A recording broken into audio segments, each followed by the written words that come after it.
personally.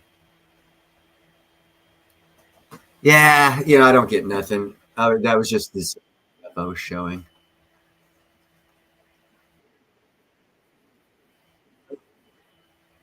Sorry about the echo, guys.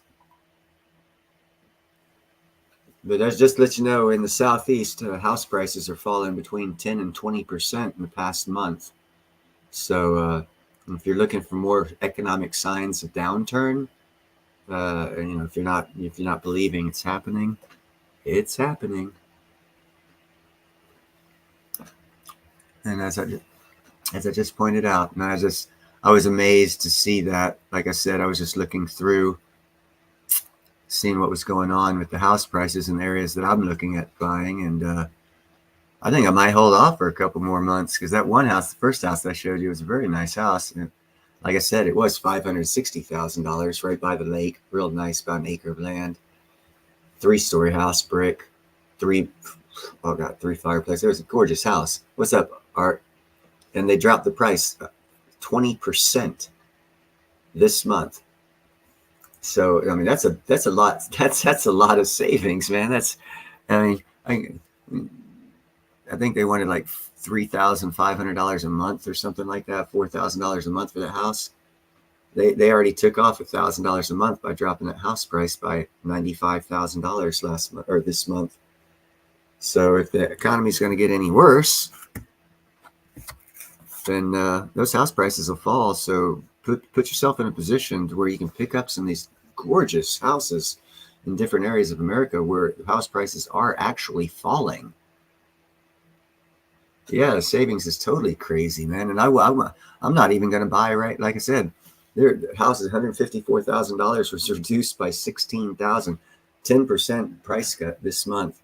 I'm thinking in the next 3 months that house might be $110,000, in which case that would be like what, fucking $400 a month house payment. Could you imagine? Fucking an acre.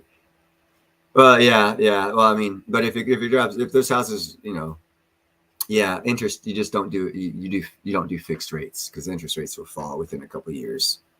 The fact that it fell $100,000 in the actual price that you're paying interest on is the incredible part, because that's a 20% haircut. So unless you're paying a 20% interest rate, you're still doing good on that house. Now, it comes to another scenario when you talk about interest rates. Yes. But I mean, you look at interest rates, they go up, they go down, people refinance. That's just how it goes. And when you find the deal, and that house that I showed you, it's now 450,000, will probably drop to 375,000 before they get sold. Yeah, the markets that I'm looking at are in the real economy. That's why I like looking in the southeast because they actually demonstrate the actual economy, the cause and effect of the markets, which means you actually can see the devastation happening to the housing prices, and that's actually a good thing, because if you can, wait till mid next year, that house that I showed you for 455 might be 300,000. Then you pick it up, and in 3 years, it's going to be worth 600,000 again. You refinance, boom, you paid off half your house or half of the market value of your house just by refinance. You don't refinance and get the value. You don't do something foolish like pull value out of your house. Pay your houses off when you buy them, but you can refinance the existing loan amount to a lower interest rate in 2 to 3 years after you buy it, and then drop your house payments significantly from 8% down to 2% or 3% or 4%. You dropped your house price monthly payments by 30%, 40%. So that's why you refinance. You don't refinance the full value of the new price of the house, because then you did nothing. You just put yourself further in debt and you're going to lose the house. And that's the way people look at things now, and that's not the proper way to look at things. You pay a house off and use it as a base camp to launch other businesses and ideas to make even more money. So if you fail, at least you're not going to lose your house because it's paid off. That's how you should look at things.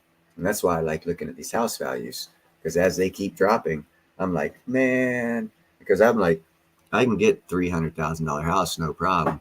That 455 was a little bit out of my range. But if it falls down to like I said, 375, 350, it's now reaching my range. And that was a nice 3-story brick house on the lake up in Alabama. I wouldn't mind at all having a house like that on an acre of land. But for 450,000, I can't afford it. 300,000, I'll jump on it. And I don't care what the interest rates are, because the interest rates within a year of buying it will drop.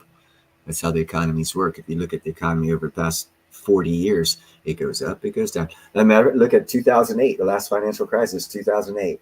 The interest rates were high as hell. Then what happened? 2 years, 3 years later, they were down big time, back down to normal. So you'd only have to pay your house payment for a couple months with the higher interest rates before you could get away with refinancing at a low rate. Art collector, there is no way in heckfire I will be staying in California. This place is too messed up. I mean, we got firefighters starting wildfires so that they can get a paycheck, and I don't have a good place to live anymore because they got a paycheck. Yay! I don't want to live in it. Man, we need to have an internal investigation of all of our cops, all of our politicians, and all of our fire department, and all of our medical staff here in California. See which one of them is actually legitimate and which one of them is causing problems to make money. Because it seems like we have a lot of people in California in positions of power that cause problems so they can make money, and the rest of us suffer. And having one firefighter apprentice start 5 wildfires in the past 6 weeks that have burned half freaking Northern California down is a prime example.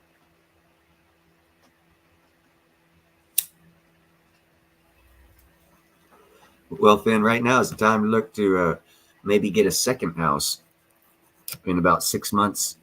And this is not financial advice. I'm just saying, as I showed you guys with the Zillow email I got for price drops, I get those things like every other day. I get them in coming in saying price the house that I was looking at's been dropped again. I'm like, yeah. Oh man, we didn't even look at time on market. Most of those houses have been time on market for about 90 days, if not a year. So people are starting to get financially strapped with these longer sale dates, and they're dropping the house prices. And then the economy's getting bad on top of that. It's gonna be a good time to buy. A lot of people overextended, and the reason why they overextended is they bought a house, they made the house payment, and then they refinanced and said, "Oh, I can afford this. Let's buy another one." And you can't afford it. When you refinance a house, you should not pull out any of the value of the house. You should refinance it specifically, keeping the same loan dollar amount. Just go for a lower interest rate, not pulling any equity out. Because when you pull equity out, you're screwing yourself from your end goal of owning the house. Because if you have, like, say, for example, I want to buy that one house I showed you guys, and it does drop to like 350, and I buy it. Okay, if it goes back up to 500,000-600,000, and I refinance it for the full amount, what did I just do to myself? Yeah, I've got a couple $200,000 cash, but I'm $600,000 in debt. So what's the use of having that cash? The whole point of life is to purchase things, buy things, pay them off, use those assets to gain wealth, not to put yourself further in debt. And the way they've been teaching us to run our economies is you buy things to put yourself in debt so you appear wealthy. The only problem is if you stop earning money, you lose it all. And that means you have no wealth. And that sucks for everybody. Because it doesn't help your local economy. It doesn't help your family. It doesn't help you. It does help a few rich people. But who the hell wants to help them out? They already have money. They have money because they're cheating us, because we are foolish, and we always refinance our house, pulling equity out because we want to go on vacation and stay in, keep paying for our house that we bought 20 years ago for the next 50 years. Then we die and our kids still have to pay it off. And that's generational wealth. Leave your kids in debt. Oh, dad just died. How much do we have in the inheritance?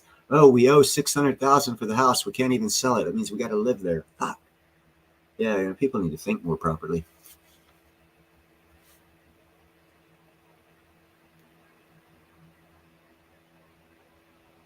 There you go, Finn. Hey, what's up, FJ Enterprise or JF Enterprise? Excuse me. Yeah, we're just talking about the dropping in the house prices in the southeastern area that I'm looking at. house prices seem to be falling, and actually that's a good thing in my opinion, because I'll be buying here next year. And the one house that I was showing at the beginning of the stream, when I started looking at it, was $560,000, and it's already took a price cut of $95,000 about a month ago. Actually, the beginning part of this month, they dropped the price by $20,000. There's percent, 20%, not $20,000, 20%. It was $100,000 that they dropped the price. So it's only a matter of time before that price is dropped another 20%, because I don't see, unless you guys see the economy turning around in the next couple months, I don't see it going anywhere but the same direction. So I foresee another 20% drop on that house, which means it started out at 560. They just dropped it 95,000 this month. Probably in 2 months they'll drop it another almost 100,000, which will put it into my price range. Yes, Tom, I was looking at Scottsboro is the house that I showed, and there are several houses around that lake that are started off in the $500,000 and $600,000 range. They've all been taking price cuts of almost $100,000, because people haven't been looking at them because they're asking too much for the economy we're in.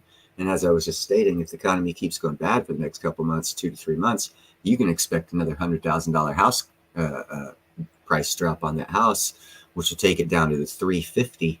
And they were asking, what was it, 560 a couple months ago, and in 2 months it'll probably be 350. And now that's a more reasonable mansion. seven bedroom, 5 bath, 1 acre, stone's throw away from a lake. Yeah, that's a house for me. Stone at that. Yeah, 20K isn't anything. You're right, Jay. No, it was not. They dropped the price. It was 560 2 weeks ago. It's now 450. No, well, hold on. They dropped it. It must have been 550, because they dropped it 95,000. They just took 95,000 off of it, and the price was 455. Yeah, so it had to have been 550 last week, not 560. My bad. It was 550,000 last week. This week it's 450,000, because it's been on the market for like almost 90 days. It's only a matter of time. It's a ripple effect. It's like throwing a stone into a glassy pond. The stone hits where the stone hits. That's where the epicenter is. And then the ripples go out. And as those ripples go out, you'll see the house prices not fall as much, but they'll start falling. Again, that's why I like the Southeast, because it seems to always be the epicenter of the bad downturn in economies. It always gets affected the most and first. The rest of the country, they're in the ripple effect of it. So the best place to make money, I'd say, first quarter of next year, look towards the Southeast. You'll probably be able to pick up starter houses for 100 to 110,000 that need about $20,000 worth of renovation. And at that point in time, you have yourself a fucking nice income property. Cheap. I mean, I've been in California too long. I don't even know what a $150,000 house would feel like having.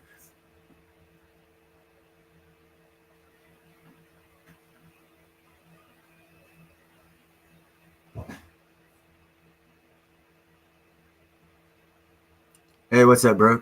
Yeah, it's an interesting game to play, JF. I would suggest researching the history of the housing market with the economies, and do 2 separate researches, one on economies and history, and then housing prices matching up with the economies and the histories.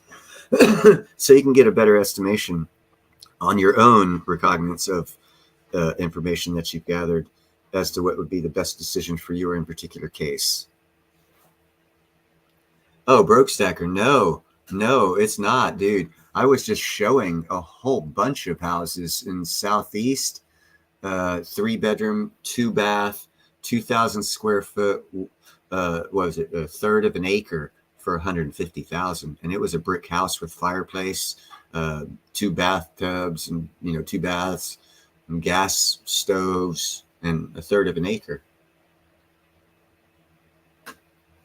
And next year you probably be able to get those houses for close to $100,000. That's when you snatch up 2 or 3. Like I was saying, I was looking at that one house saying I could afford that one $450,000 house if they'd knock another 100,000 off of it. As you know, they 350,000, I could afford that one nice big house.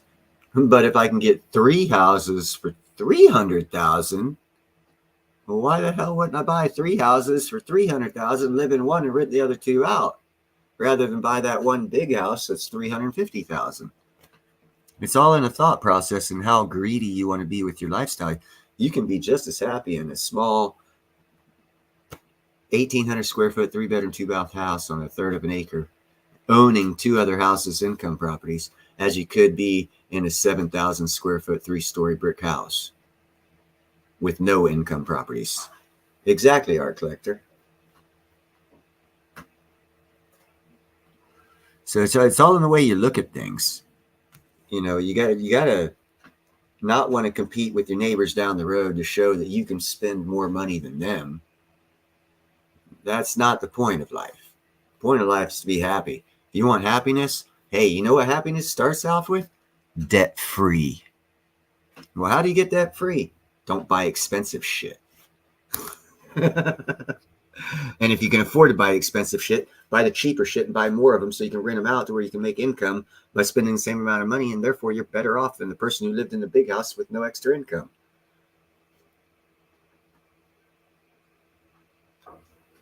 It's just, and also your credit rating goes through the roof if you buy the 3 smaller houses and just fix them up, rent 2 of them out, live in one, because now you've taken that $300,000, $350,000 investment and you've created an income off of it. To where if you were to buy that one house for $350,000, you'd have no income. You'd be all debt. See, there's just that perspective would allow you to rebuy that $350,000 home. Because at that point in time, if you have those 3 houses that you can rent out, you have the income to buy that third, that $455,000 house. You seen the premise? You want to start your real estate empire off with owning lots of rentals that are as paid off as possible, debt-free as possible, so that way all income off of it can be used for financial gain.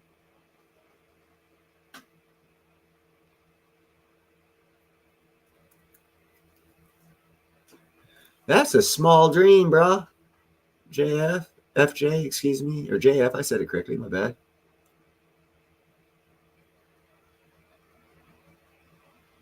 That changes.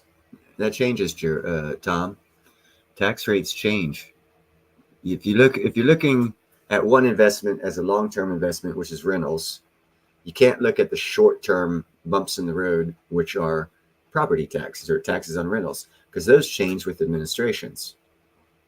And they also change the more active you are in your local government, because you can change locally state, city, and county taxes on your properties. And once enough city and counties start doing that, the state does it. And then quite frankly, Tom, if you want to be serious about it, that's why I'm looking at Alabama, because their sales property tax is 0.02%, 49th lowest in the nation. So if you want to do what the plan I just laid out that I plan on doing, go to the states that have the lowest property tax in the nation, the 5 lowest, and you won't have that problem.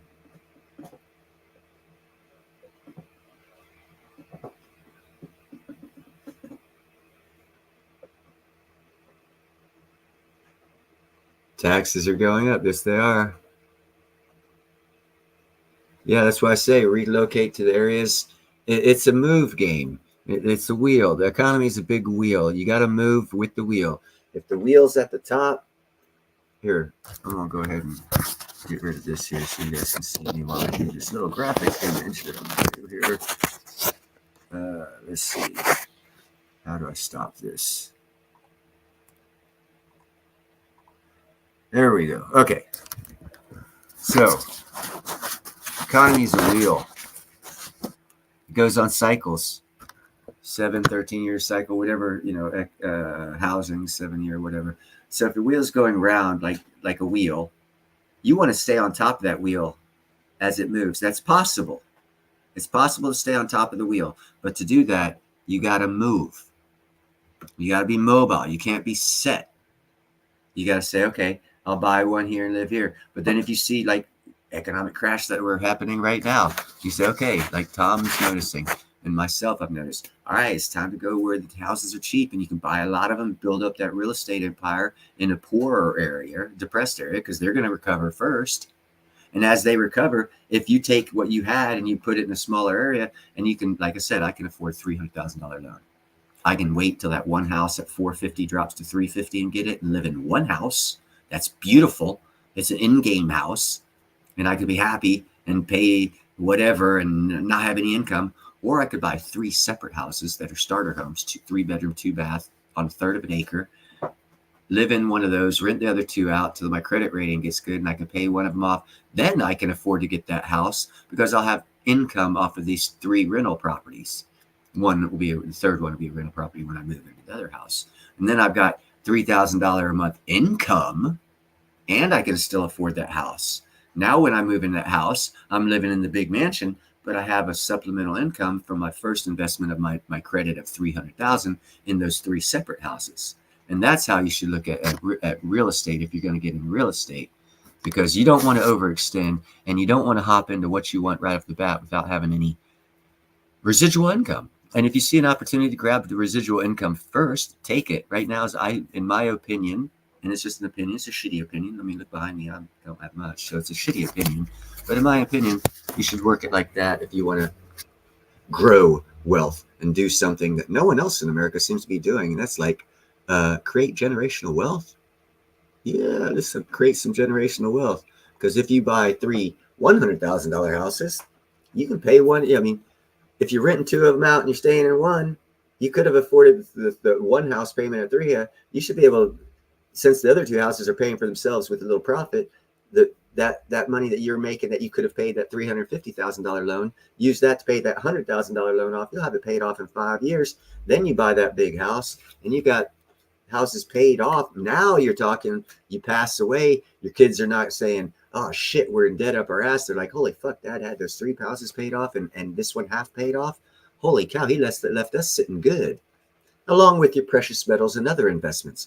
And real estate is just one of the generational wealth building things. I wanted to do this live stream starting off showing housing, because right now it seems to be very relevant, because in certain areas of the country, as I demonstrated by that house, it showed, and you can go to the beginning of the video and look at it yourself, it was reduced by $95,000.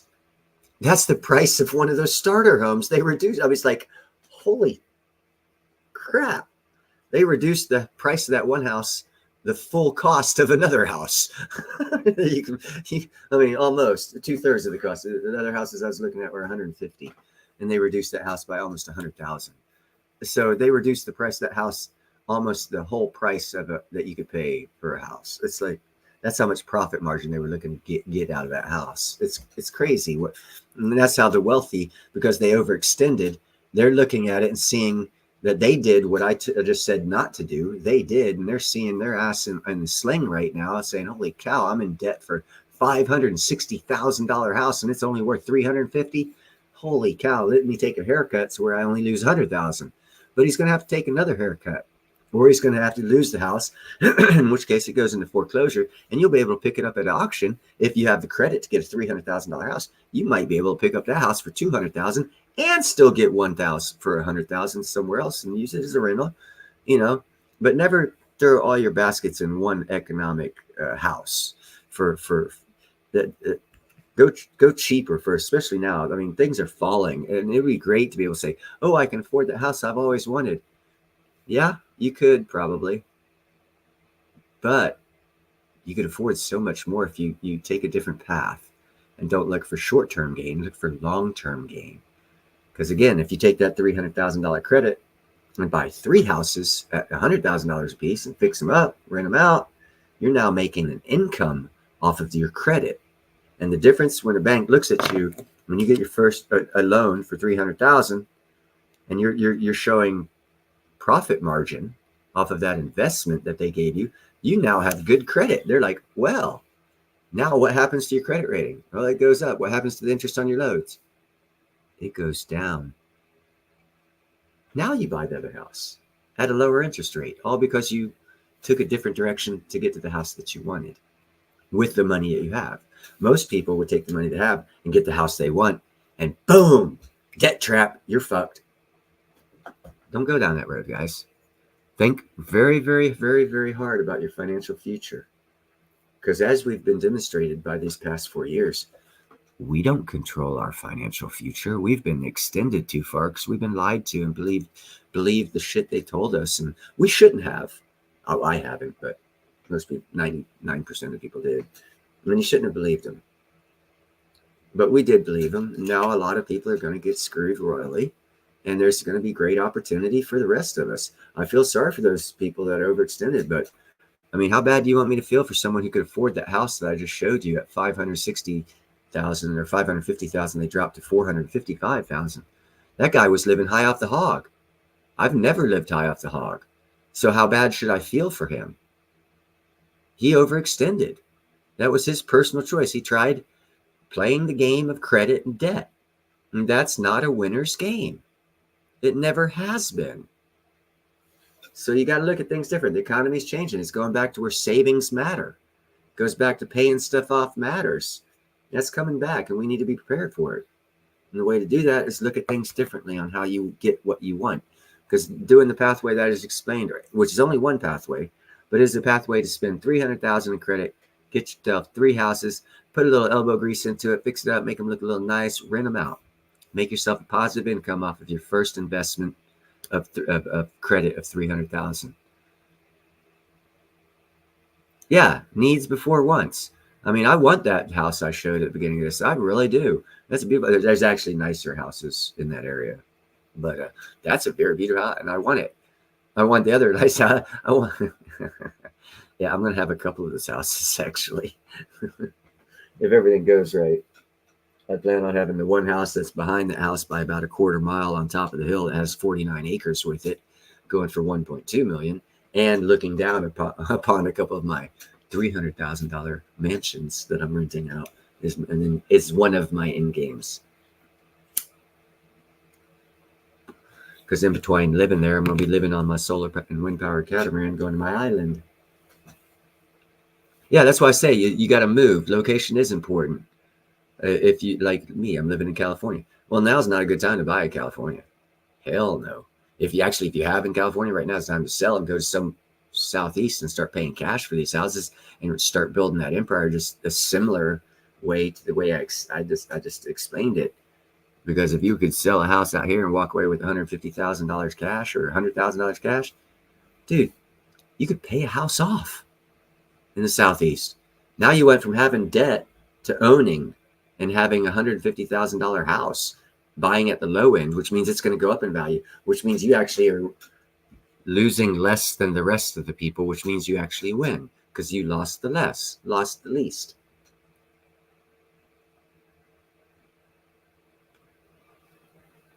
Well, I don't know if you've seen my hemp stack, but it's looking good. I'll get if in November or December, if silver's less, say let's make it say silver's at 40 in December, I'll still be able to get 200 ounces for free from my hemp stack that costs me nothing but water. So I look at things differently than most people. I don't know. I would like to pass my perspective along to make people or allow people to have an opportunity to think of a different way of doing things that might be possibly more beneficial to you than the way people are telling you to do them now. Because if you look around, see how many people are prospering off the way they've told you to do it now. I don't see anybody prospering. So let's try something different. Try a little common sense, a little sowing, so that way you can reap what you sow rather than reap something you haven't sown. That's a good start. It's a thought perspective. build the empire. To build the empire, you got to take what you have, get rid of it because everything's the ship is sinking. So save what you can. And these are just analogies. It doesn't fit everybody, but it's an analogy. The ship is sinking, so get all your stuff, sell what you can, get all your stuff on your life raft, and go to an iceberg and sit till you can get up at the top of the iceberg and look and see where there's land, then head to that land. That land's in the southeast because the economy's already fallen there, and you can take what you have left and purchase something there high and dry. I'd say that'd be a good starting point because you're not out there with the rest of the guys drowning on that ship and all these expensive places where people have wanted to live because they had great credit and they had great debt. Well, now it's time to pay the piper. Those places are going to fall because a lot of people don't have their debt or don't have the cash to cover their debt because the credits ran so far out because they overextended for so long. They have to drop the price of their house $95,000 just to have people interested in it. You see how that works? Don't be that guy. Be the guy like me who comes along and says, dropped it 95,000, do it another 95,000 and I'll take it. That means that one guy's going to lose $200,000, but he was living high off the hog. Not my problem. He wasn't looking at things properly. He had all that credit. He had all that debt. He could have done, he could have paid stuff off. He chose not to. Oh, you just don't know the benefits of Alabama. There are lots of, if you want to live like an American, Alabama is about as close as it gets. There's a couple other states, but Alabama is more sophisticated of all of the states that are like that. Yeah, you can buy any weapon that's legal to buy.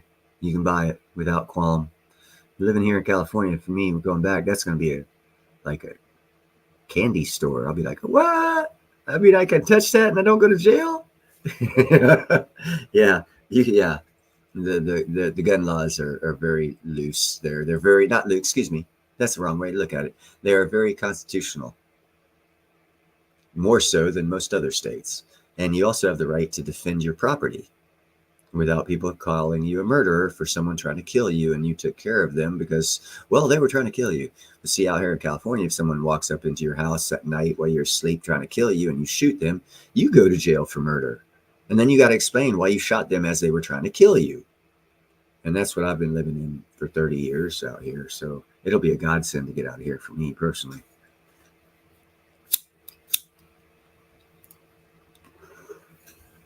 And that's why I'm excited to leave, because I'll have freedoms. I also saw a report where how far your dollar goes by state. And yes, we all know the dollar's falling, but it showed the purchase power of a dollar here in California only got you 88 cents worth of value because of all the extra tax. If you go to Alabama, that same dollar bought you $1.12 in purchasing power. Well, that sounds like a 20% increase in purchasing power because of less taxes and regulations that I had to pay for. So if I retire early out here, I could go back there and I'd have 20% more buying power on top of cheaper prices. I mean, economically, how many more indicators would you need to be able to stay on top of that wheel that keeps turning by moving with the wheel to keep you on top of it? Because if you don't move with the wheel, when your area goes to the bottom, you're with it because you didn't move to keep moving to stay on top. There's lots of different principles, but you have to deploy principles that'll keep you on the top. And moving is part of that. Now, when you get to a time and place where you can afford the $1 million house out in the expensive area and it's paid off to where it doesn't matter the price of it, and all you got to worry about is the tax, good on you. I don't know. Well, actually, I know a lot of people. Most people aren't in that condition.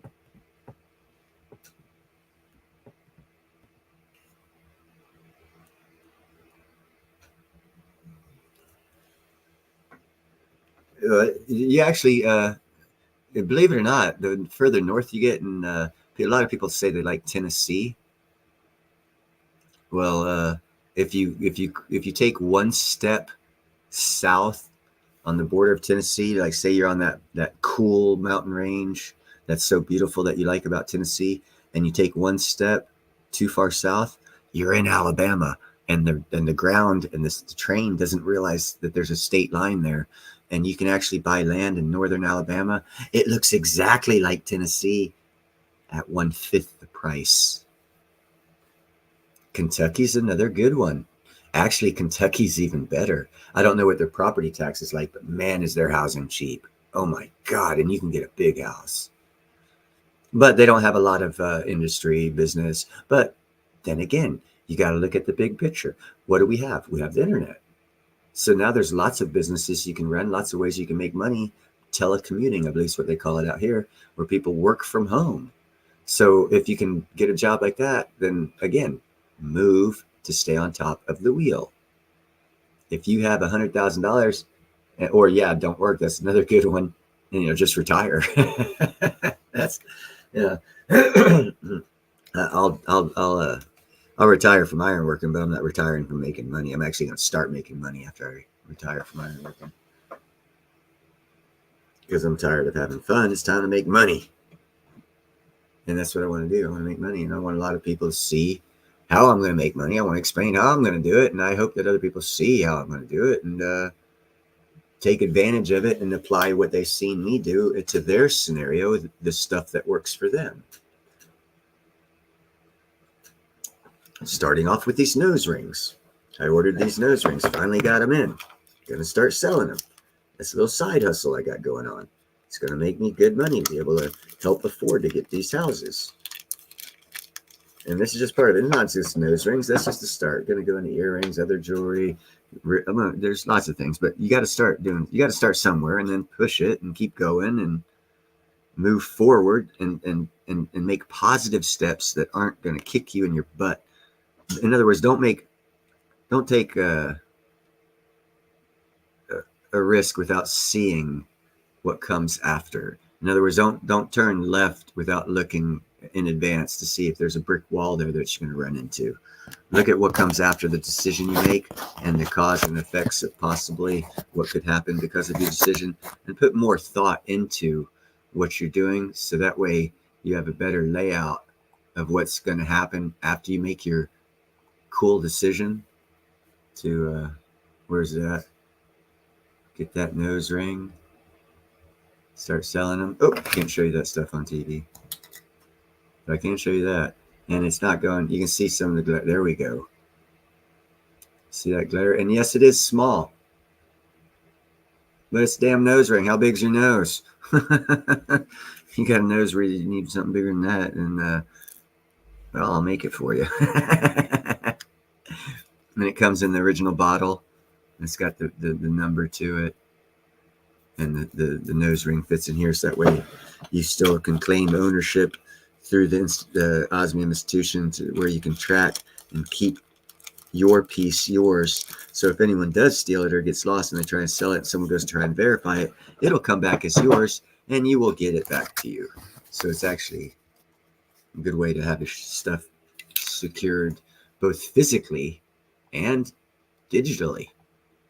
That's one thing I like about this crystallized osmium. It's got a digital protection to it that no other cryptocurrency has, or no other metal has. Not cryptocurrency, my bad, sorry. But it's the most cryptocurrency-like metal out there.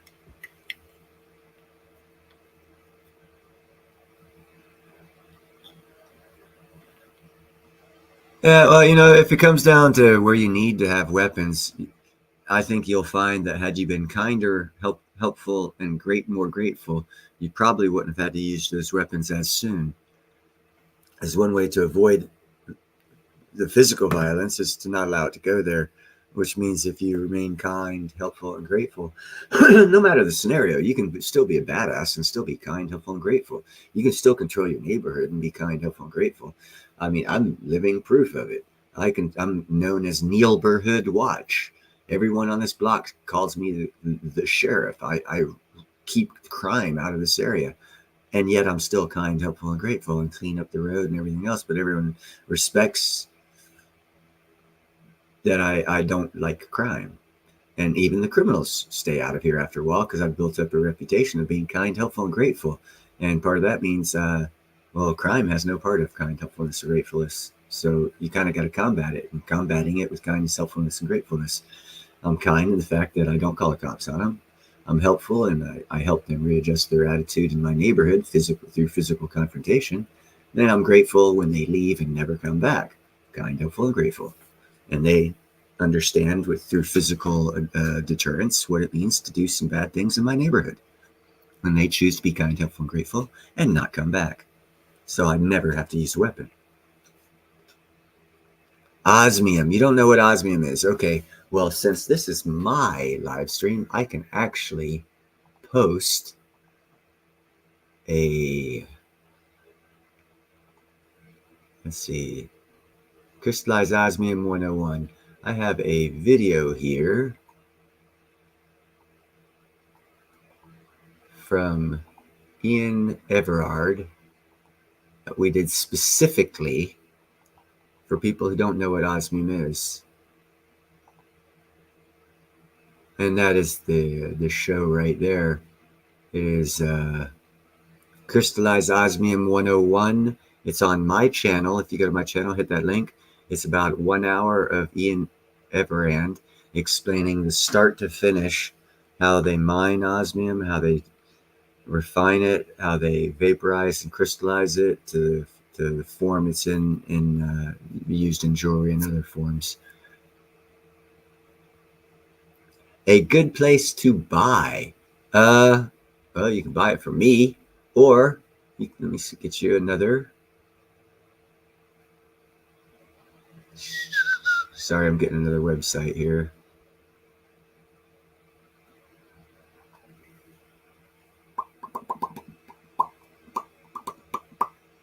Takes a while to copy. You can go to, hey, JM's here. He's faster than I am. Yeah, faster than I am. Thank you, JM. Now I don't have to put the rest of that stuff down. Although what I will do, since I already opened up the page, I will put the rest of the information down here. He will answer his phone. So if you do want to call him, ask him, talk about it, he will be more than happy to talk to you in person, which is kind of hard to find. Very good gentleman. Very good gentleman. Good friend of mine, too. Not that that's mean. I'm a nobody. But he's a good dude. Thank you, JM.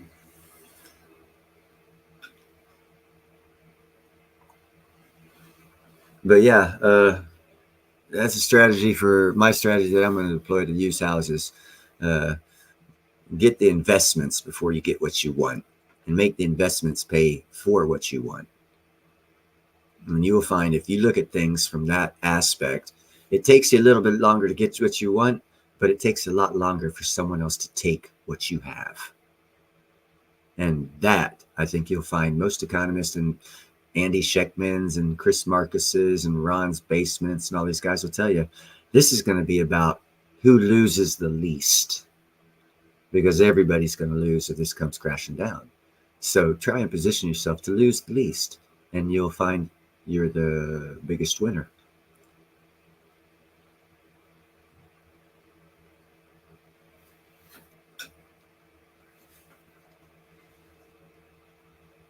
At least that's my opinion. And I'm sure other people will be saying the same thing.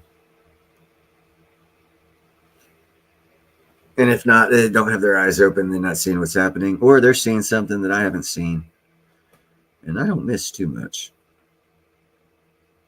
I do miss, I mean, geopolitical shit. I missed a lot of stuff because I don't concentrate on every country. There's 187 or 185 countries. All of them have political stuff going on. All of them have little economic stuff going on. I try and only focus in certain little areas and change up from area to area as the economic importance of that area garnishes attention. And right now, South America has no attention to it. Central America, really no attention to it. Most of Asia is not worth looking at. India is worth looking at. Australia might start to be looking at. Japan, obviously, you got to see where they're going. Other than that, I mean, people aren't talking about there was 25s. You hear me talking about these SMRs, small modular reactors.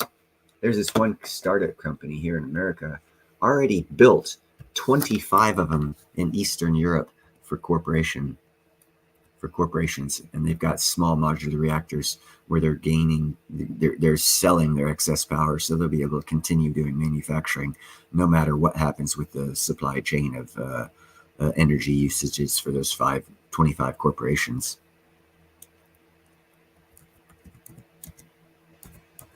I'm trying to find the article right now.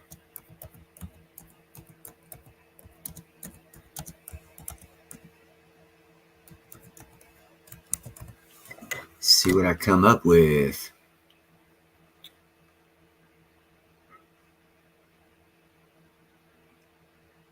Small modular reactors. Which countries have small modular reactors? Oh. Here we go. This is what the news people do not tell you that actually has good relevance to power supplies that you might not think certain countries should have. They actually do have. I keep talking about small modular reactor. You're like, where are they? When are they going to be a thing, Neil? I don't know. It looks like they've already deployed. Let's see. As of 2024, only China and Russia have successfully built operational SMRs. There are more than 80 modular reactor designs under development in 19 countries. Holy shit. That's a hell of a lot of nuclear, isn't it? That's a hell of a lot of nuclear going on. Have you heard about that? I didn't hear about it. I did, but there you go. Thank you, JM. We highlight that one. That was a good move.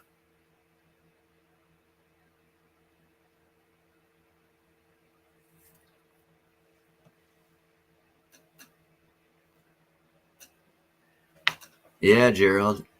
Now you see why I'm looking at islands.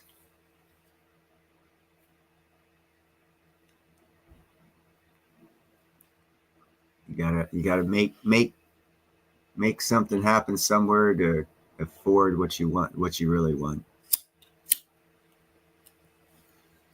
I really want to buy an island. And not a little 5 or 6 acre. I'm talking several hundred acre, several thousand acre, or hectare even.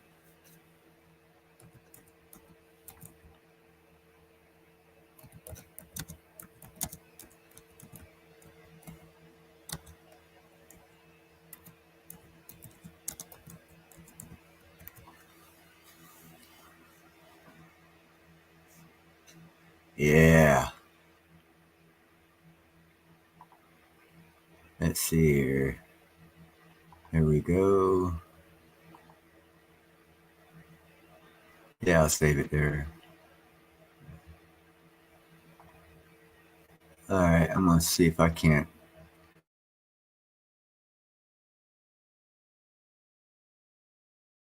Background, add.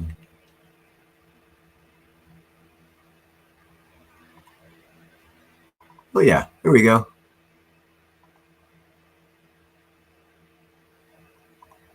Island, baby.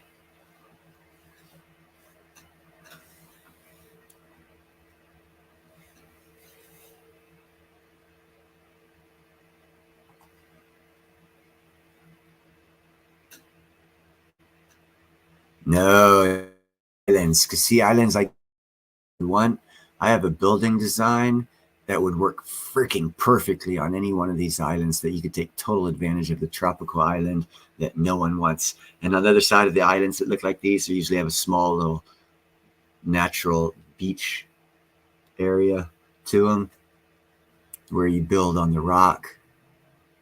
You develop all the rocky area that no one wants to touch. And you just enjoy the rest of the island. And the fish.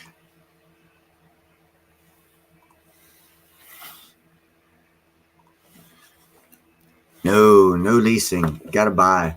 After you buy one and pay it off, then you buy another one and pay it off, then you buy another one and pay it off, then you buy another one and pay it off. And then when you get too many of them, you just incorporate them all into a country. We call it the island country.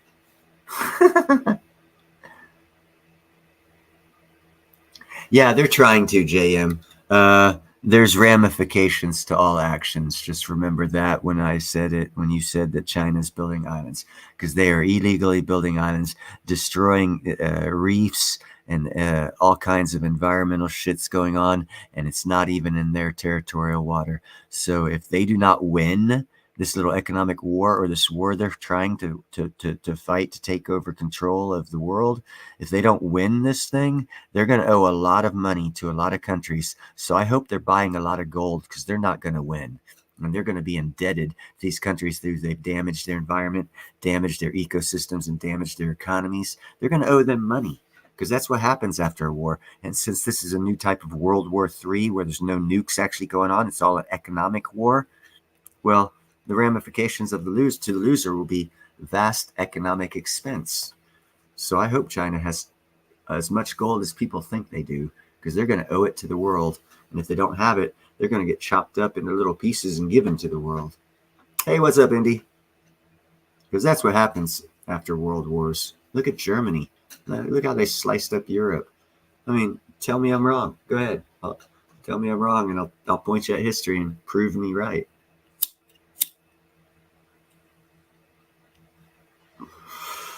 All right, we got to stop talking about Indy, though. She is here. What's up, girl? We're not talking about you,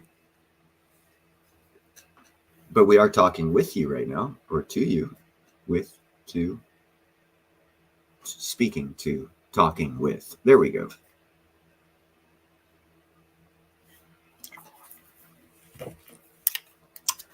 But anyhow, that's what this live stream was about. I wanted to hook you guys up, show you the area of the country I was looking at houses, and showing you how much those house prices have been. Oh, right on, Indy. How much those house prices have been falling in that area. And a 20% haircut on a house price, that's a good indicator for get ready, get all your ducks lined up, because it's getting close to time to buy those houses.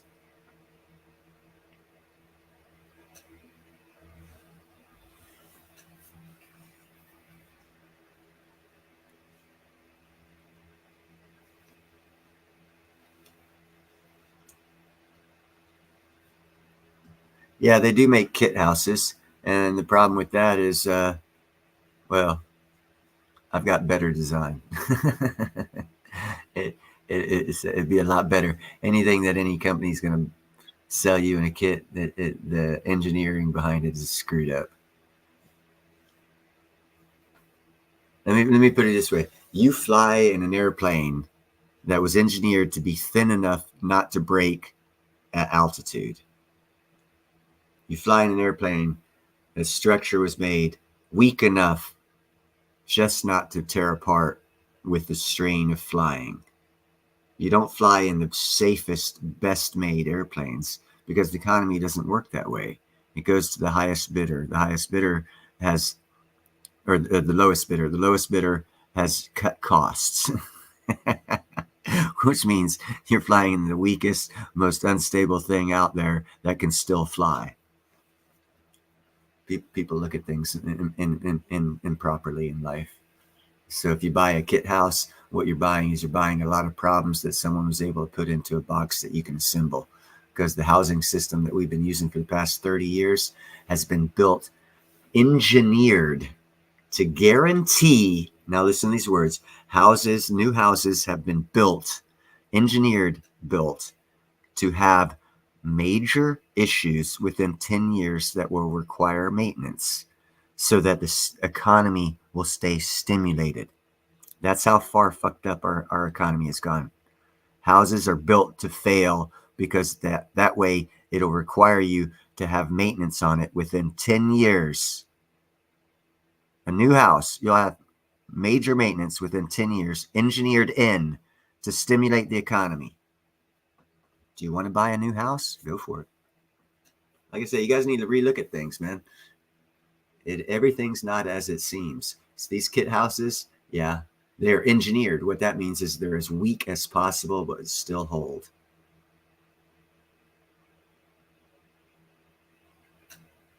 I got a different way of doing things when it comes to building.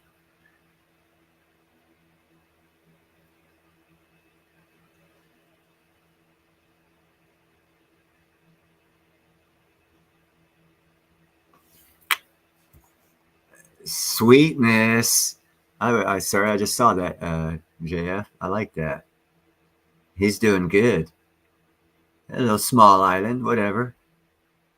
But yeah, quarter mile offshore, you talk about protection. You don't need fences if people have to swim a quarter mile to get there. There's not that many boats. Yeah, there's a couple boats out there comparatively to the number of people, but you really don't have that much to worry about. And you can always hear a boat coming and be prepared for it.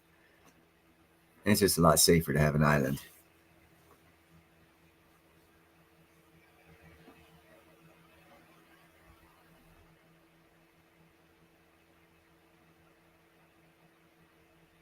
No, nothing's made to last because our economy it needs to be stimulated. That's why in my housing system, I've structural steel, not this little crap steel that they tell you, oh, it's a steel house. No, it's not. No one's built a steel house the way I see a steel house. They built a little 10 2x4, what they call steel. It's actually 10, very flexible stuff. And they use it instead of 2x4. That's just replacing 2x4 with 10. That's not a steel structure. Landslide. I didn't get that. I haven't looked at my phone. When did you send it to me, Gerald? Hold on a second. You did send something.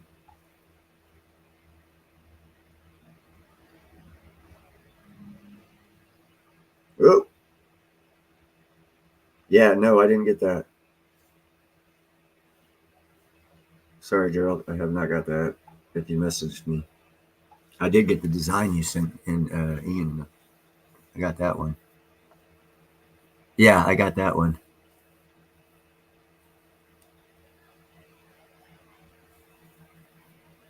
Indy, are you saying that literally or figuratively, meaning you're out in the country, feels like you're out on an island because you have nature surrounding you and you're so much more enriched by life because of all that life around you.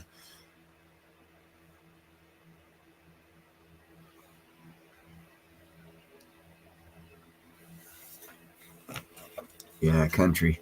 Everyone should have at least 1 acre where you can have several fruit and nut trees and bushes on your land.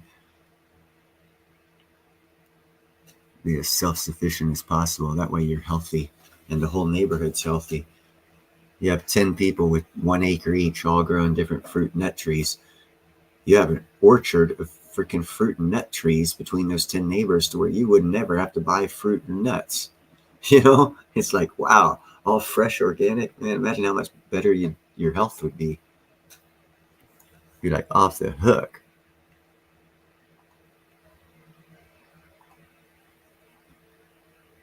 Oh, interesting.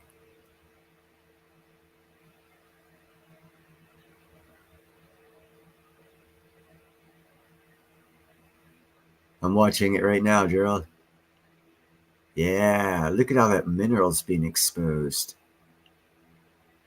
Oh, yeah. See, they needed to continue that on so we could have seen the mineralization that it was exposing behind that. Although that does look like a kind of a sandstone kind of rock. Doesn't look like it could be quartz. That's a soft rock. Not exactly sure what kind of rock that is.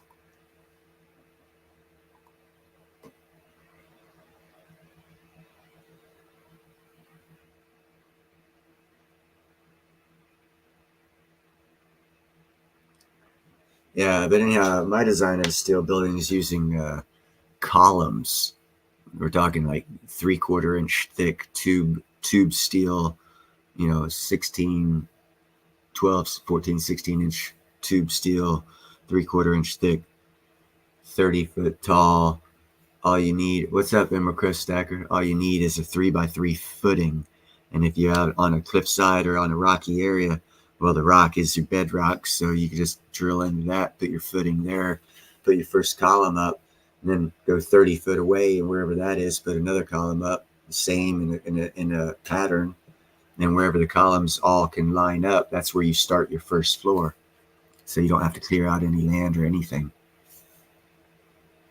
And then you do in-floor heating with concrete. Well, first steel floor with concrete on rebar, and you do the in-floor heating on all 3 floors, which means your ceiling and floor are heated through water running through the pipes, which is heated from the sun and the solar panel. So now you're living inside a heated and cooled environment from the sun. So your power is going to go immensely down because you won't need have as much use for heating or air conditioning. And if it's a concrete floor and roof, they last for 50 years, to where after 25 years, so you'd have to replace your shingle roof twice before you have to even check a concrete roof. So you'd waste between $40,000 and $60,000 on your conventional roof, and you wouldn't have wasted a penny on a concrete roof using my style. So there's a $50,000 savings over 50 years. And if you do have any leaks, you put the kitchens and the bathrooms and the piping, and you run it down in through the tube steel columns on that floor. So the only piping available would be a short distance of 10 to 15 foot, and then it'd be inside a tube steel pipe, and it could drain out through the bottom if there was any leaks. So you have very little water flooding damage. And if you wire each floor individually with its own breaker system, you have a lot less power issues with wiring issues and stuff like that. Just tracing things down, because every floor would be wired for that floor and be a real simple wiring system. Nothing complex to it. You can still have all your amenities. It's just not complex. They make the wiring system in houses so freaking complex because they want to run those long wires through all the walls and all the twists and turns, because it takes some time, and they charge you money, and they get to poke holes in the 2x4s, making them weaker. There's so many things that are built in to make new houses terrible, in my opinion. If you're going to build a house, you should not have to do anything serious to it for 50, other than changing the look of it. But structurally, it should be sound. You shouldn't have to worry about it. That's where people wasting money. Actually, they're stealing money from you and building these Home Depots. Renovate. You don't need to. They're taking your money.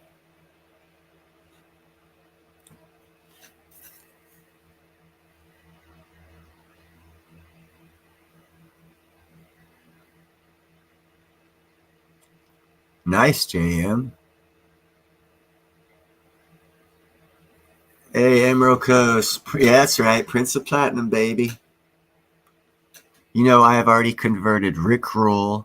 I've converted Andy Sheckman.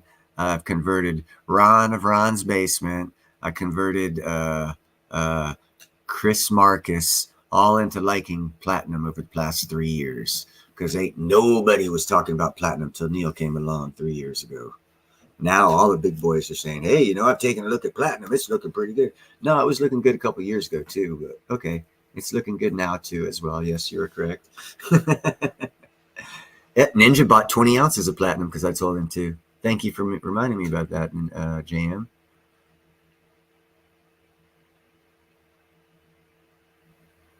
Yeah, they grow too fast, and yeah, the fibers of they're more stretched out because they're rapid growth.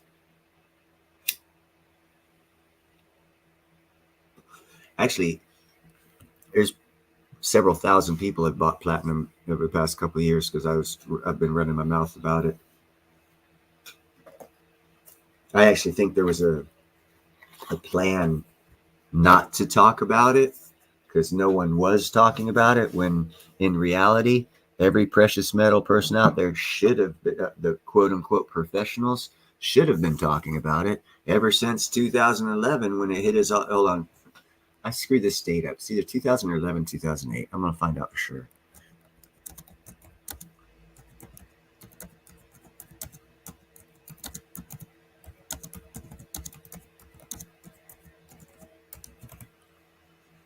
$2008. Okay, it was March in 2008.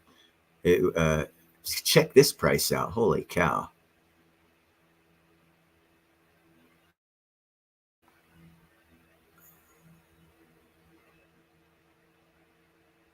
Come on, Neil. Copy and paste. It's simple. This is why you should buy platinum.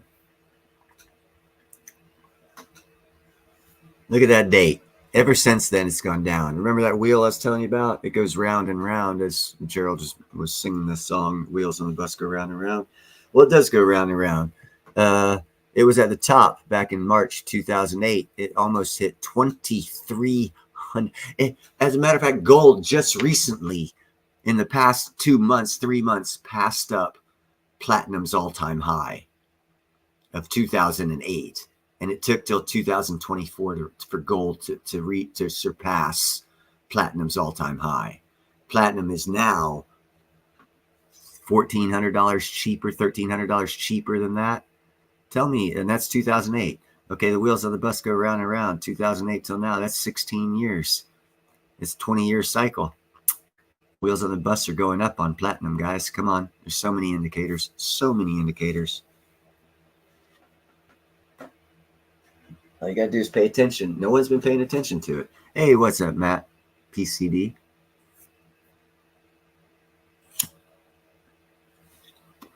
All you got to do is put all of your attention that you put to gold and silver and check all the boxes that are checked for gold and silver, and then look at platinum. And it will check all your boxes with enthusiasm. And you'll be like, holy hell, why haven't I looked at this? Because no one's talking about it. But that happened in 2008, man. 2011, that's when the manipulation started. I could give you, I mean, we've already gone through prices of platinum compared to gold over a 100-year chart. I mean, hell, we can all quote this one. Oh, the 1933 Double Eagle, $20 Double Eagle, 1933. You want to know what the price of platinum was in 1933? $40, twice that of gold. Yeah, back in 1933. And then this number just put down there. Hell, what was gold in March of 2008? Oh, gold was $900. So that means platinum was $1,500 more expensive than gold. That means it was almost 3 times the gold price just back in 2008. And now it's almost 3 times lower. Come on. Does it take a brain surgeon to put this shit together? What's the best buy? Platinum.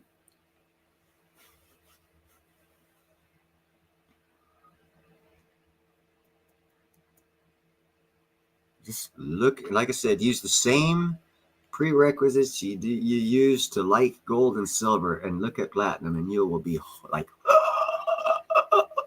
oh my God. And then it'll be sold out. So don't look at platinum. I need to buy more.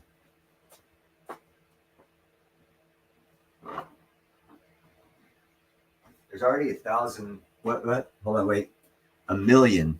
There's already 1 million ounce deficit for 2024 in platinum, and the price has not indicated that. There's 7 million ounces needed by December of this year for the whole worldwide consumption of platinum, and there's only 6 million ounces being produced. Any of you guys go to college? Can you tell me in what world price, supply, and demand doesn't work? Because it ain't working on the price side. Demand's there, supply's not there, price ain't moving. Isn't that a clear sign of manipulation? I think it is. And if we go reach an all-time high and $2,290 in March 2008, well, I'd say it wasn't manipulated back then, because it was almost 2.5 times more expensive than gold, because gold was less than $1,000 back then. So something happened between then and 2011 when platinum started falling and gold started taking it. In like a 3-year time period, it shifted. For 100 years, it had never done it. And in 3 years, between 2008 and 2011, it did a paradoxical shift to where now platinum is literally it should be $6,000 right now an ounce, and you can buy it for $1,000. So when the manipulation ends, you'll wish you had platinum compared to gold. And if you have gold now, fuck. If you have a couple pieces, take one and get 2.25 pieces of platinum. You will not regret it within 24 months. You'll be able to take one piece of platinum and turn it in for 2 gold, which is historically normal until 2011. So, and that's in our lifetimes, guys. It's not in our grandfather's lifetimes. That's in our lifetimes. You should be able to look at this. This has happened in your lifetime. Within the past 15 years, it happened. You should be able to, it's not a stretch to do a little research in your lifetime span, less than 20 years. This shit's going on. It's clear to see if you do a little bit of research, and you'll be such a platinum bug after you do that little bit of research and you find out, yeah, China's manipulating the price. It happened right after South Africa joined BRICS. Before that, in 2008, before they joined BRICS, platinum was freaking rocking it. After they joined BRICS, hell, it's 1/6 its price. Oh, that's normal. Yep. Italy said it's normal because when they joined the One Belt Road Initiative, it took them a year before they said, fuck you, China, we're out. They're the only country that did that. All the other countries are still going bankrupt because their leaders are taking the money, allowing the countries to suffer. And all of those countries are joining BRICS. You want to see why? I say, the BRICS system of money exchange or transaction will exist past whatever's going to happen, but a majority of the BRICS countries are going to go bankrupt. Any country that's signed on with the One Belt Road Initiative, they're bankrupt, dude. They're going to need a whole new economy.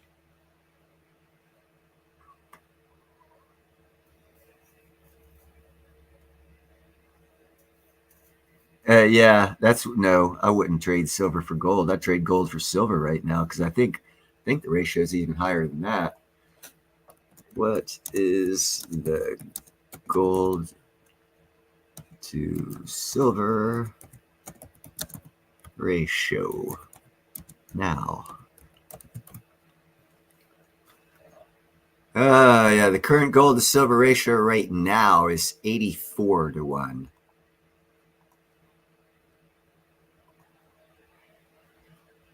So 80 pieces right now, it says, with the prices of what they are, is that.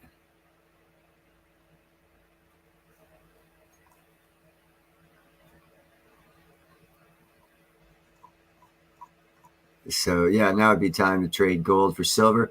And believe it or not, they've got a gold to platinum ratio. And if you guys were to do research, as I suggested, on platinum, you would find out the gold to platinum ratio. And if you were ever excited, again, using the same logic, if you're excited about gold to silver ratio, you should be elated about the platinum to gold ratio.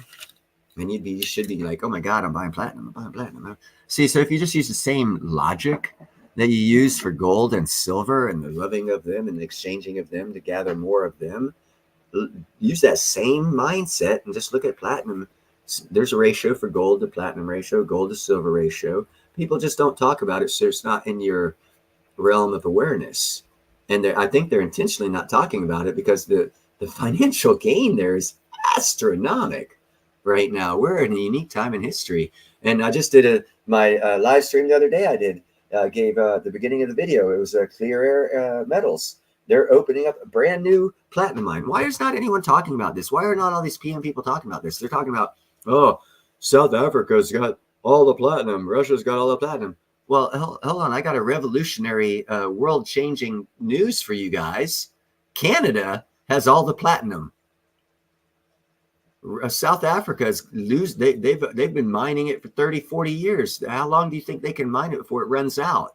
They're at 2,200 meters out of 2,500 meter deep vein. Canada's not even started. It's like 300 meters, and they start with a 50-meter wide vein of platinum at ungodly amounts of grams per tonnage. and no one's talking about it. It's going to be open next year. By summertime, they're going to be pulling platinum ore out of the ground in Thunder Bay, Canada, and there's going to be more platinum pulled out of the ground yearly than South Africa pulls out. What's that mean economically? Well, that means the GDP that South Africa has for the control of platinum, 80% of the world's production of platinum, just took a shit, because they're only going to be supplying probably 30% of the world's platinum. 50% of the world's platinum is going to be supplied by Canada and Clean Air Metals. So what's that do for the GDP of South Africa? Hold on. Let's calculate that in. Okay, now you've got that information calculated in. Figure it out. That's the way the world goes, baby. That's why I do these YouTube shows I do. This explains this all out. It shows factually other people's mouths by the leaders of these countries, their own mouths telling you this crap. And no one's paying attention. It drives me crazy. That's why I don't really care, because I don't want to be driven crazy. I just give the information every now and then. Like right now, I'm getting a little excited about it, but I typically don't, because it's a waste of time, because no one pays attention. It's amazing. And they're going to lose. Everyone's going to lose the opportunity, because none of the big wigs are talking about it. Everyone seems to be covering it up. It's like the financial cover up of the 21st century for poor to be rich.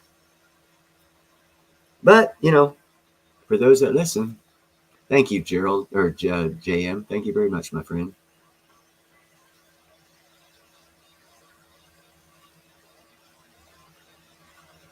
Oh, interesting, Joe. I didn't know they made you use it by law. Could you give some reference on that, please, sir? That would be interesting. I like learning new stuff. They mandate the use of platinum by. Well, now I can see that in certain technologies where you'd have to use for percentages to make for scientific type stuff, to make prerequisites. You have to use certain materials. So by law, you're mandated to use certain materials. In that aspect, I could see that happening. But as a general thing, I don't know. I've never heard of that.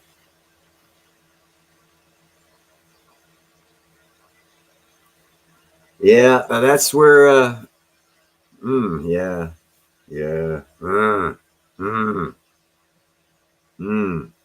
Man, I hope I make a lot of money quick off my crystal lightning. Freaking buy an island by the end of the year and invite all you guys to live on it in case we get the wrong administration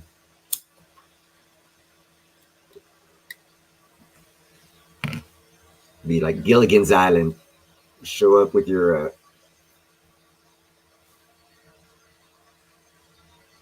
Oh, okay, yeah. Okay, I understand. I understand what you're saying.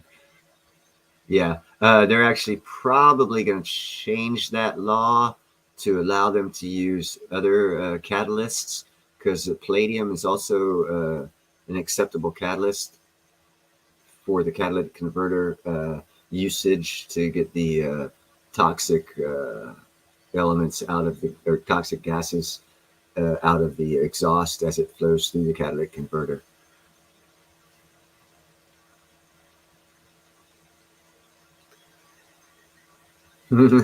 Talk to Lynette, saying.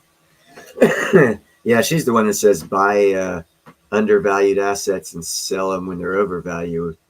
And she's a well-respected person, but at the same time, she's saying that everyone's still buying gold past its all-time high and don't consider that FOMO. That's an interesting concept differential there.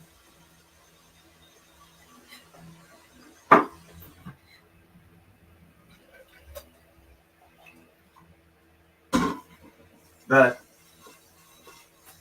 I guess there's other parameters to that discussion. But yeah, that's another reason why I don't buy gold, because it's already past its all-time high. And if you're going to buy things on the way up, isn't that FOMO? And don't people usually get burned when they FOMO? When does that logic apply to buying, is my question. So I'll just stay out of that whole area of gold, because it's already, in my opinion, up too much to invest in. So that's why I say what I say about the other precious metals, for which crystallized osmium is a precious metal. It's the eighth noble metal. And also, people don't talk about that. It's a platinum group metal. As a matter of fact, another thing people don't talk about, here's some information if you don't know: 75% of the precious metals are platinum group metals. The only ones that are not platinum group metals are gold and silver. So, of all the precious metals, the only two people care about seem to be gold and silver, when all of the precious metals consist of gold, silver, platinum, palladium, iridium, rhodium, and iridium, and osmium. Those last six are platinum group metals. So a majority of your precious metals are platinum group metals, but yet people only talk about 25% of them. And the 25% of the precious metals people talk about are silver and gold. Another anomaly I'd like an answer to.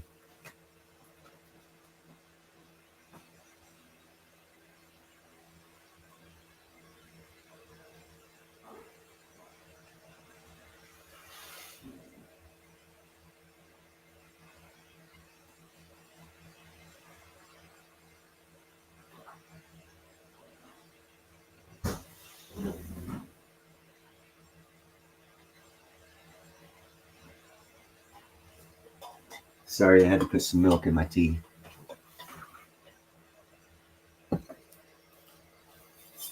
The platinum group metals are all found in platinum ore veins. You're always going to find palladium, rhodium, uh, iridium. All of those will be osmium inside platinum ore because they're all the heavier elements of the precious metals. And so they all congeal and coagulate together in the formation of them. And gold and silver are lighter atomic weights and separate from that. So that's why you very seldom find gold and silver with the platinum group metals.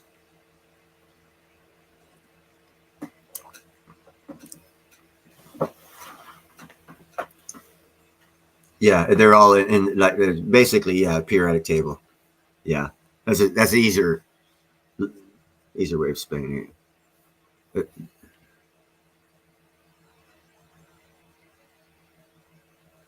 And actually, there is see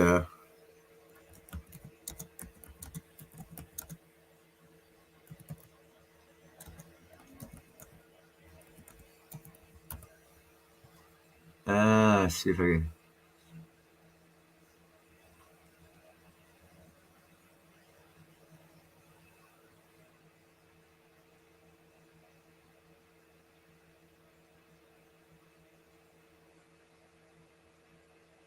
I'm going to be buying this one type of metal. I don't recall what it's called. It's right on beside osmium on the periodic table. It's going for $100 an ounce right now, and it's more rare than platinum, and so I think the price is going to. But I'll tell more on that in about a month. But there's another metal. It's not a precious metal, but I need to dig into it a little bit more. There you go, Gerald.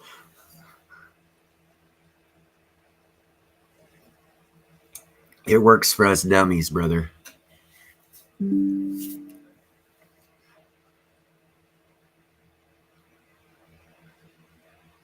Ooh, Baker Creek Heirloom Seeds as an emergency fundraiser for Thailand flood relief. So if you want to get some cheap prices on some seeds, Baker Creek Heirloom Seeds is running a sale right now.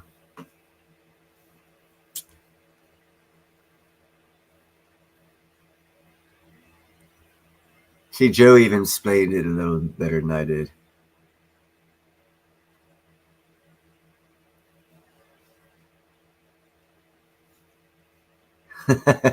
Anti.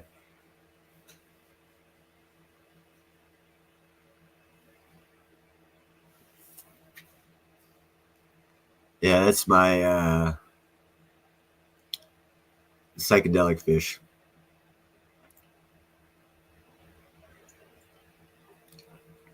my psilocybin and LSD illustration of a fish.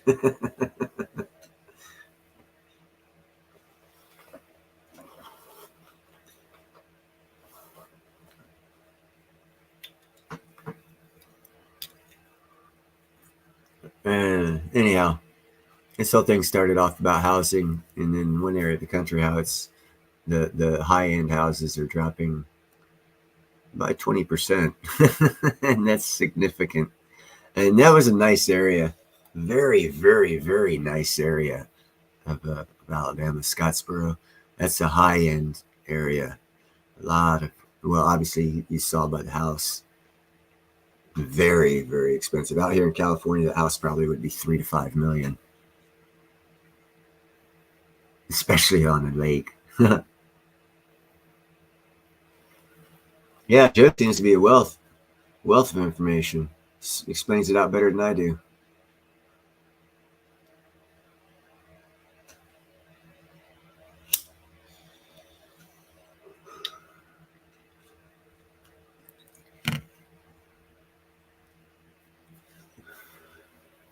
I'm smoking my mind enhancing substance right now. They call it a depressant.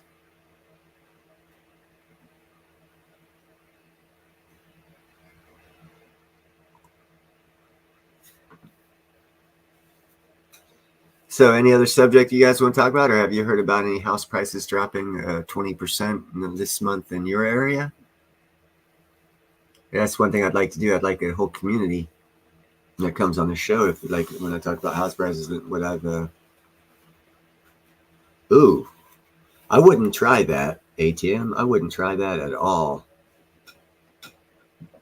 I would not even think about that actually.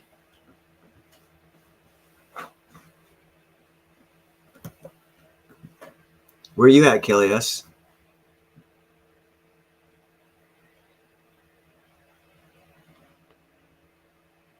See, now we're talking, Gerald. Now we're talking. Again, we go back to that. If you qualify for $300,000 loan, if there's 250,000 houses coming up, you could probably get them fucking 30 cents on the 30% of their value. You could take that same $300,000 credit line, pick up several houses. Very interesting.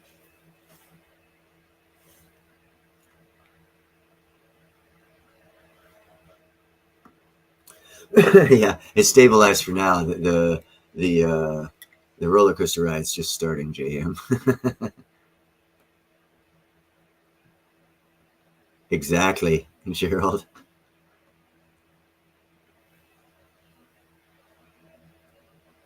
Most likely, Kelly, because their numbers are always underreported to the benefit of their narrative, whatever that is, and it surpasses any. It goes through all administrations. They all do it to a point,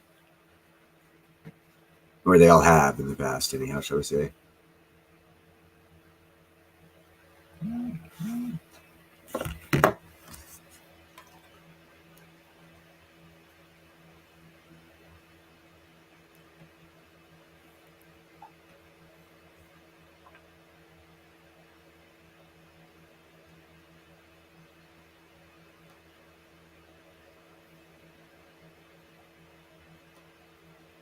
And I wish these political things would stop coming to me. I hate having to constantly block, which doesn't seem to work, these threads.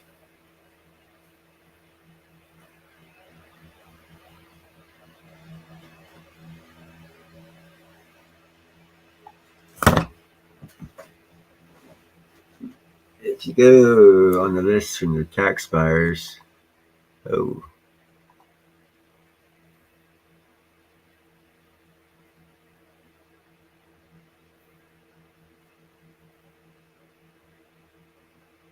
okay.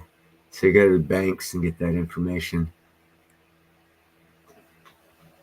Yeah, like I said, I only showed Zillow because I get these email alerts, and I know, obviously, because friend of Travis, You can even get better deals than the price they're offering if you know how to talk. So that like 455,000, I'd probably get for 375 right now.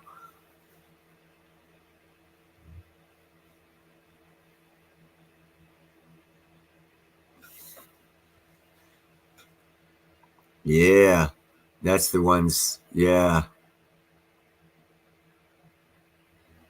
that's the houses that are going to be coming up first. The last of the buyers at a good time before it started taking a poop.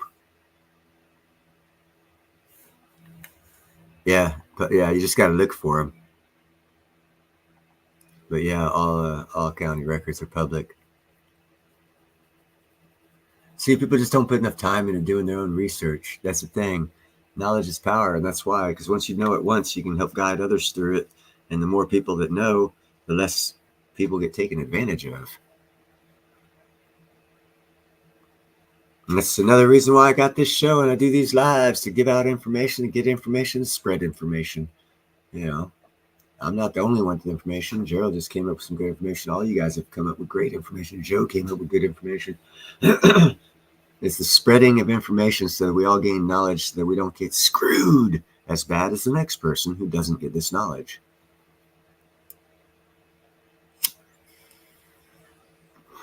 And quite frankly, if you live in a state that allows it, freaking own. And I do not suggest doing anything illegal, but if it is legal, then why not grow some weed and sell it and get that free money? Because you don't have to add fertilizer, you just throw water on it, grow it outside, stimulate soil, grow your soil for a year, and then grow weed. And if you don't smoke it, no big deal. Sell it. Buy silver. Free silver. It's free. It's like growing corn and selling it. It's just another crop. If it's legal in the state and county and city or province that you're living in, take advantage of everything that you can to maximize the amount of excess capital you have or extra capital you can get to make investments. Don't count anything out. The Pelosi ETF, no, but I heard Nancy Pelosi's hitting about 95% on her stock picks, better than every stock analysis person out there in history. But Congress doesn't inside trade because they made it legal for themselves to do that. So it's not called insider trading. That's why her husband was able to sell land for the train to nowhere 4 different times, made billions of dollars selling land. He would buy the land in Northern California along the proposed route of the train to nowhere, and then investors would buy that land up, and then he would buy up other land, and then the route of the train to nowhere would change to the new land that he bought, and investors would buy up. And they did that 4 freaking times before they figured out, yeah, we're not gonna have that train. What? Yeah. If the news actually would have reported on that, I bet America would have been disgusted.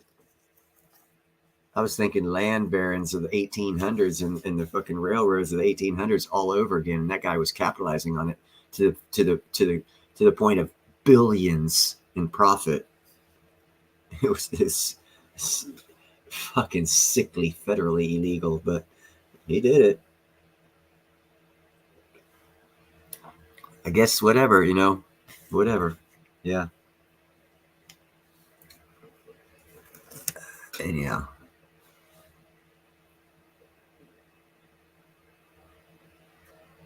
Yeah.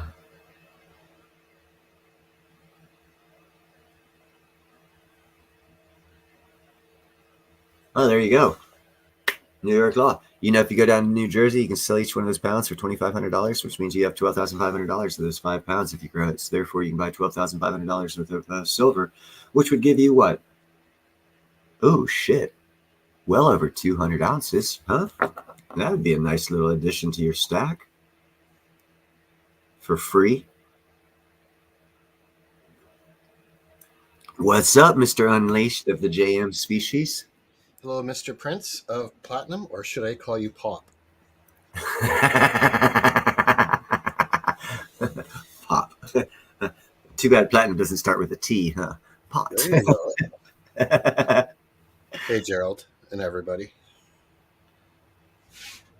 Yeah, the lobbyist bills are the worst ones in the world. And that's what we've been passing for the past 20 years, 30 years. Lobbyist written bills. Worst bills in the world to pass into law. Shouldn't even be illegal to. See, now all we need squirrels running across that clothesline and doing like gymnastics. That would be kick ass. That's right. It's actually too bad that this camera doesn't pick up smells and scents because one of my neighbors is barbecuing something. Oh my God, no, you don't need that smell coming across the computer because I'd be hungry if that happened. No doubt. Hey, Tom and everybody. I'd rather the smell of like what I smell when I go outside when my what are those? When my jasmine's blooming, my jasmine fence line, all you smell is that perfumey jasmine.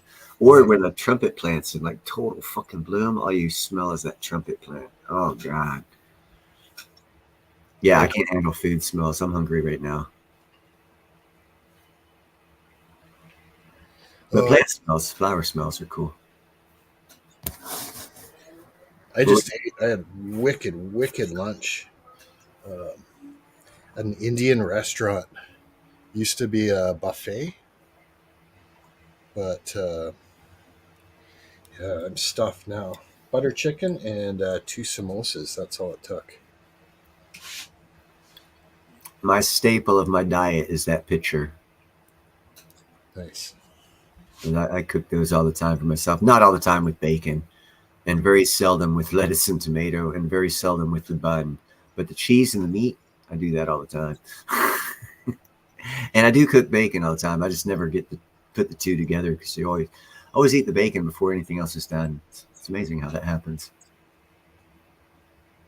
I'm kind of like that too. You know, a lot of people, they'll eat their salad first and then the heavier stuff, but I'm more likely to eat the meat and the heavier stuff first, and then if I still got room, I'll eat the salad. Or see, I live by myself, so when I cook the bacon and I set it aside and I start cooking something else, I eat the bacon while you're cooking it. That makes sense. Yeah. So by the time the burger's done, the bacon's already gone, so I never get to add it to the burger. Yeah. Yeah, they both go to the same place, just not in the same time frame. The bacon always goes first. Every now and then I have a few places left to throw on the burger, but not often. Well, I think I saw you.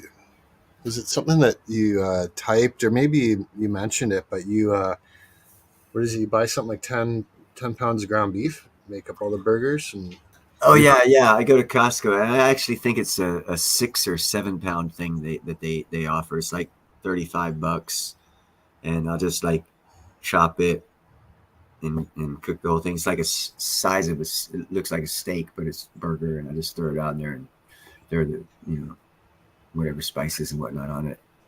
I used to cook those for my dogs, but I don't have no dogs no more, so I just cook it for myself. Yeah, your place must feel empty without them. Yeah, I'm tearing down all the fencing and doing all that stuff. I'm getting the backyard back into shape without any animals in it. It is what it is. Yeah. I do not remember Corn King bacon. Neither do I. I do not remember that.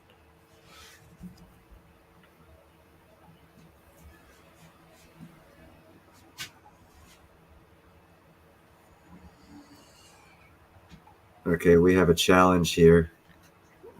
Oh. I have to unmask because someone is comparing burgers. Yeah, we have pictures. He sent me a picture. Ooh, nice. Yeah, that's Chef Stalker? No, Gerald. Gerald sent you that? Yeah, he's a chef. Nice. Yeah, that's like double onion ring, double burger. Oh my God. You'd really have to push that down to get a bite out of it. I'm big into disassembling at that point in time and Yeah. eating it more like with a what do you call it, with a fork and knife, like a meal rather than a burger. Yeah. If that doesn't get your taste buds salivating, I don't know what will. Yeah, for real, man. That's why when I talk about this island and my catamaran design, I'm very happy that Gerald wants to be on it because I need a chef. No doubt. You're more than welcome to come, brother. You can cook. Actually, very similar. This is hilarious. You guys, I don't know if you know this story. I'm almost positive. I'd say I'm about 95% positive that Long John Silver, the pirate, started off as to save his butt from being killed, said he was a cook and was saved by another pirate captain who saw through his guise and actually sent someone down there to teach him to actually cook so that the crew wouldn't kill him. And then eventually, after a while, that pirate became Long John Silver. But he went into piracy under the guise that he was a cook. That's smart. Survival skills. Yeah, no doubt, no doubt. And another saying that, and I don't know if anyone knows this, it's a historical thing about Long John Silver. He used to say, "My name is Long John, and I have a long memory." Uh-huh. And that's why they called him Long John, because he never forgot people who screwed him over. Yeah.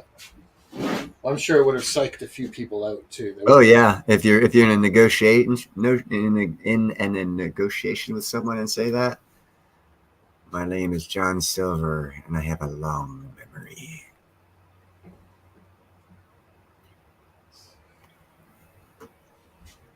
I think it was like, I think he was with Blackbeard for a little bit. Not quite sure on that. Don't quote me on that one. Don't. You'd have to fact check that one. I'm not 100%. But then again, pirate history is not really well written. It was written by the victors of the pirate wars, Right. not by the pirates themselves. So we only have a fictitious rendition of historical events. Hopefully that camera stays in place. Nice. Hey, so I got good news. Did you get in touch with Silverboy Blue? No, I don't have his number, and honestly, I was throwing that out there because that would have been good news. What do you got, brother? right. Ian got back to me and confirmed that he received the funds I sent. I told you not to worry about it, man. Yeah, My boy had you covered. it's very, very exciting. The only thing that was not exciting about it was I had to convert from Canadian into US. It was almost 750 Canadian to make up 500 US. That's because you guys are really asking us to take you over.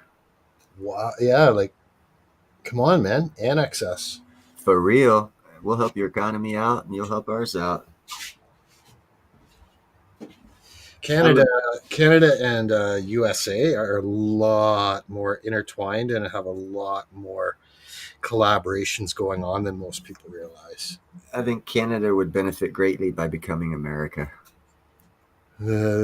Except that it kind of reduces what I call diversification.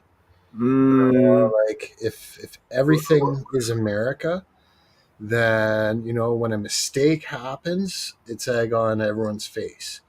Now on the flip side, yeah, when things are going good, then everyone's hold on a second. Even when things are not going good, if you are the giant in the room, who's throwing egg at you?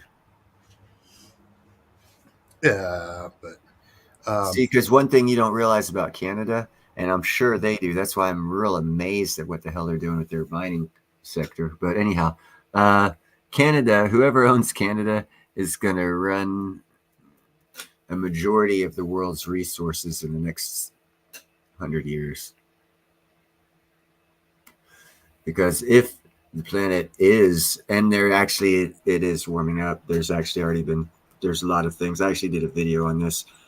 Russia's already, like 2 years ago, they already went back up to the north.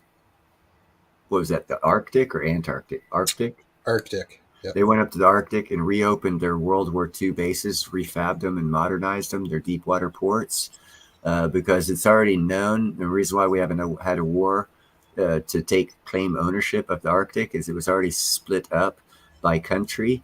And that's why President Trump wanted to buy Iceland from Denmark, because Iceland and actually Denmark is going to be very wealthy in the next 50 years as well, because Iceland borders the Arctic. Every country that borders the Arctic got that part divided from border to border going up to the North Pole. That part belonged to that country. So Canada has a large part of the Arctic, and the Arctic is said to have 70% of the natural resources that untapped on this planet. So that means that Canada is going to be resource rich in about 50 years. Hey, Silver Boy Blues. Silver Boy Blues. I need to talk to you, buddy. Good to see you. Yeah, Canada already is natural resource rich. Oh, but they so much more that vote for Neil president of the United States in 2024, and I will guarantee your great grandkids will be wealthy. I hope so. Because I will annex Canada.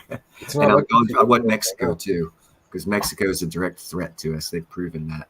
They've funded and allowed funding and allowed security breaches to walk 2,000 miles through their country to enter into our country.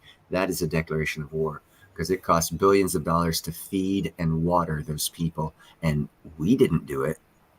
And we didn't allow it. So they did do it, and they did allow it. So they already declared war on us, and we're facing financial problems because of them. So I'm all for annexing Mexico as well. Yeah, there's a lot of potential with Mexico, but it's if they were democratic and free, and we were if we were more American than we are now, Canada, Mexico, the North, we'd have to change the name. It wouldn't be America; it'd be North America. Yeah. So that way, because it wouldn't be America. I already identify as North American, so yeah, but something like that needs to happen. And also, if you look at how the evolution of societies work, it has to happen for us to get to a 1.0 society. Because if we have a North American country that consists of America, Mexico, and Canada, the natural resources we have could make all of the populace wealthy if fairly distributed to the populace. And with the government system we have right now, that's not possible. So we'd have to that change would have to there'd be a lot of changes, but it could be very profitable for the whole North American, Central American continent and the people that live on it. And it would advance us towards a 1.0 society. And it would also make us less it wouldn't be as easy to attack our economy the way they're doing right now. It would be a strategic way to preserve the continent's or the new country's stable economic scenario, because everything would be based off of what's under your feet, not what's in Africa or Asia. I think Mexico's number one global source of silver too, is it not? It's up there. I don't know if it's actually number one, but it is. If not one, it is two.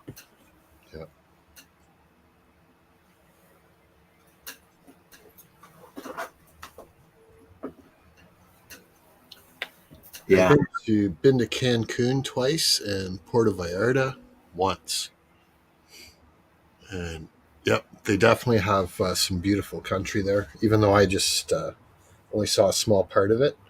I know if you go into Mexico City, it's a nightmare in there. Oh my God, it's disgusting, dude. I went to Mexico once, and this is how it happened. I drove down to San Diego, got to the border. I didn't want to take my car across. I had two buddies with me. And we went, I guess it's Tijuana. It's the first town or whatever. Yep. And, the border guards knew. They were like, yeah, these motherfuckers going to go get drunk and come back. Because I was drinking. It was like 96. I was drinking back then. Yep. And we hit this one bar, and they were like fucking just giving away tequila shots. And the three of us finished almost a whole bottle. And we'd gone to a couple other places, and we were doing it up. And then we started leaving, and this is what I remember. I mean, I vaguely remember the rest of it, but this I remember distinctly. This kid was about 12, 13 years old, a boy. And he had a little 8-year-old, he called sister. He goes, "You want to buy her?" And to this day, that still shocks me. I was disgusted that that society could be to the point where that would be normal. And I looked at my boys. I was like, "Let's get the fuck out of here." And I actually went there to buy some, some trivial Mexican stuff. And on the way out, we walked a bridge or a highway, whatever. I don't really recall. I was highly drunk. There was some vendors there, and I bought some shit and left. And I never went back to Mexico. And that was the only time I went to Mexico. And I'll never go back to Mexico because that disgusted me. That this society, their government was however it was to allow that. And of course now ours is too. And that also disgusts me, but you got to live somewhere, right? So yeah, it all got to change. But anyhow, here's some information people might not know. I actually did a video on. We just this year, I think, did the largest land grab America did the largest land grab acreage wise in history of any country. And no one really talked about it. And what it is we took all of the Pacific North American shelf that goes all the way almost real close to Japan, and we claimed it as American territory. And it goes, and yeah, we got like 3 to 5 sizes of Texas in land up underneath the Pacific Ocean. And then they made that discovery of that rock that creates oxygen. And it is 80% of that environment is located in American soil now because of that land grab, which means lots of new technologies is coming out, and America's going to have it. Yeah, the Engelhards are always nice bars. Pull back a little bit so you can get better focus. Yeah, there you go. PR something 2093.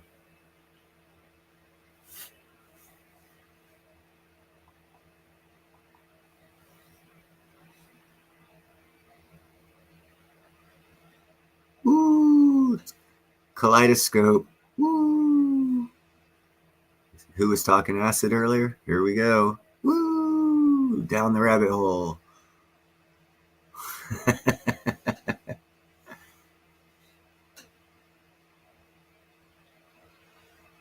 Yeah, Silverboy Blues. I need to talk to you after the show. If you come backstage, I'd appreciate it.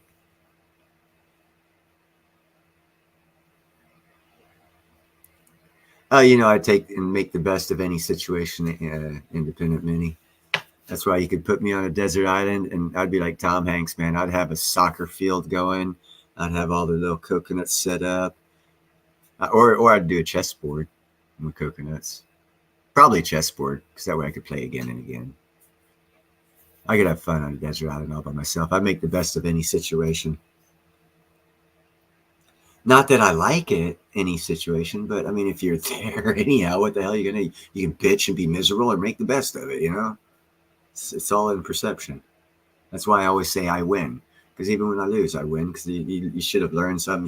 Something should have happened in your life in that experience that you lost. That was an achievement of epiphany or knowledge gain to where you might not lose again. So it's a win. It's just an attitude, an outlook, positivity. Even if you know you're positively going to lose, be positive about the loss. Yeah, I down myself on that sometimes too. It sucks.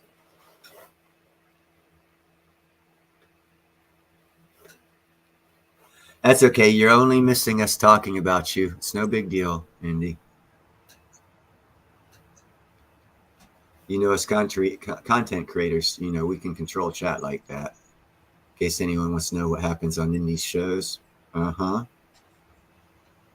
why JM always seems to let Indy win on his word games. It's because he controls it. He feeds her the right info first, and she throws it out there. Oh yeah, she got her kids behind her on the other computer, making sure she spells it right.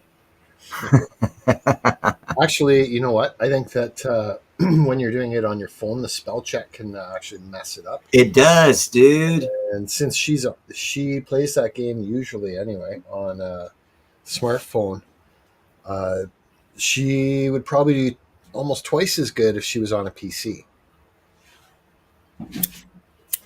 On the phone is very difficult. If I knew how to spell, I'd probably do better at that game. Yeah. My spelling's atrocious.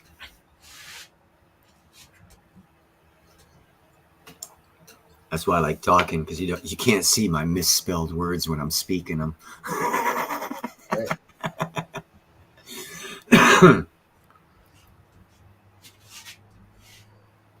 They used have to a be pretty pool good. next door to you?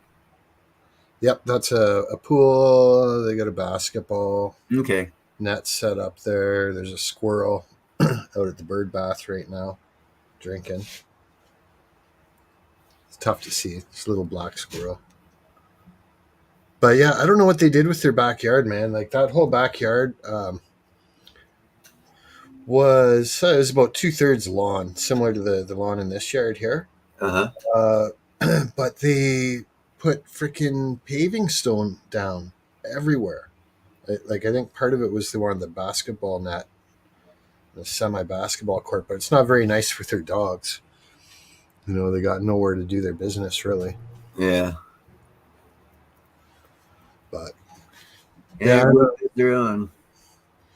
so yeah, they got a swimming pool there, and then they've got a little shelter shed you can sort of see off on the right I there. can see the ladder of the swimming pool. I was just wondering if I was seeing it properly or not. Yep, you got it. Good eye. And it looks like your dog might be in the backyard too. Yep, they've got a white golden doodle and a black I just saw the black one. labradoodle.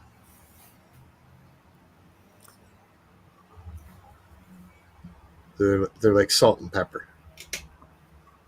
And then behind you got a busy road.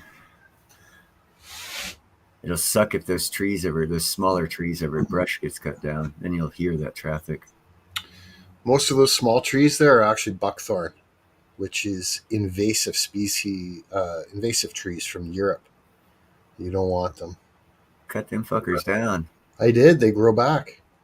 Well, you didn't cut them down properly. The only way to actually effectively kill them is you got to take them out by the roots, Yeah. and or if you cut them close enough to the ground, you can put this chemical stuff on top of where you cut.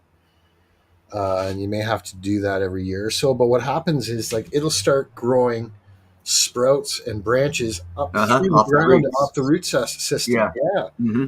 So they're very, very, very persistent. And Okay. Do you take a chainsaw to them when you do it, or do you prune them? I used a handsaw. No. Well, if you can get a hold of a chainsaw and get a blade specifically for this purpose, take the blade after you cut them down at ground level and just drive the blade through the center of the stump. You're going to eventually screw up the blade, so the blade's going to be no good after a little bit. But that basically splits it in half and it'll kill the root system. Gotcha. And then just pour some Clorox down there to make sure. That's good. Yeah, I don't know about the Clorox, but yeah, I like that idea with splitting. You're going to ruin the blade. It's probably in Canada, it's probably $25. Down here, they're about $16. But that splits the root system in half from the trunk, and it's pretty good at killing the type tree that grows out of the root stem. Yeah. Hey, Silver Boy Blues. I do not have a golden doodle. It's the neighbor does, other side of the fence.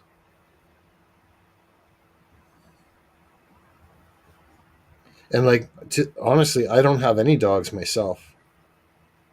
Most of the dogs on my YouTube channel, say 99% of them are either friends, family, or customers' dogs.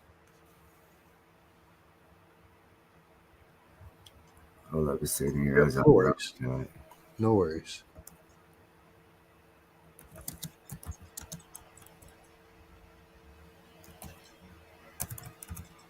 I can't fucking do that on StreamYard. I gotta change over.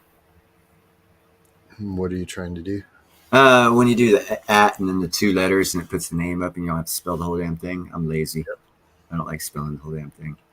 But it only works on the YouTube chat, not on the StreamYard chat. That's right. Same as the emojis too. You can't get them on the StreamYard side. Yeah. So when I put my buy silver and platinum with my two emojis, I do it on the YouTube. Like that right there. How did you like streaming directly through YouTube last night? You know, it's okay if I do a news style, you know, a ninja style report. Yep. Because I can't have anyone up.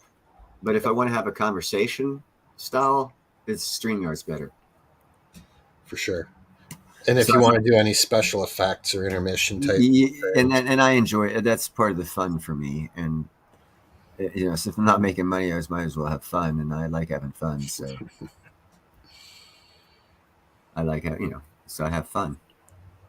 I like being able to change up the screen and all that stuff. Yes, platinum and osmium.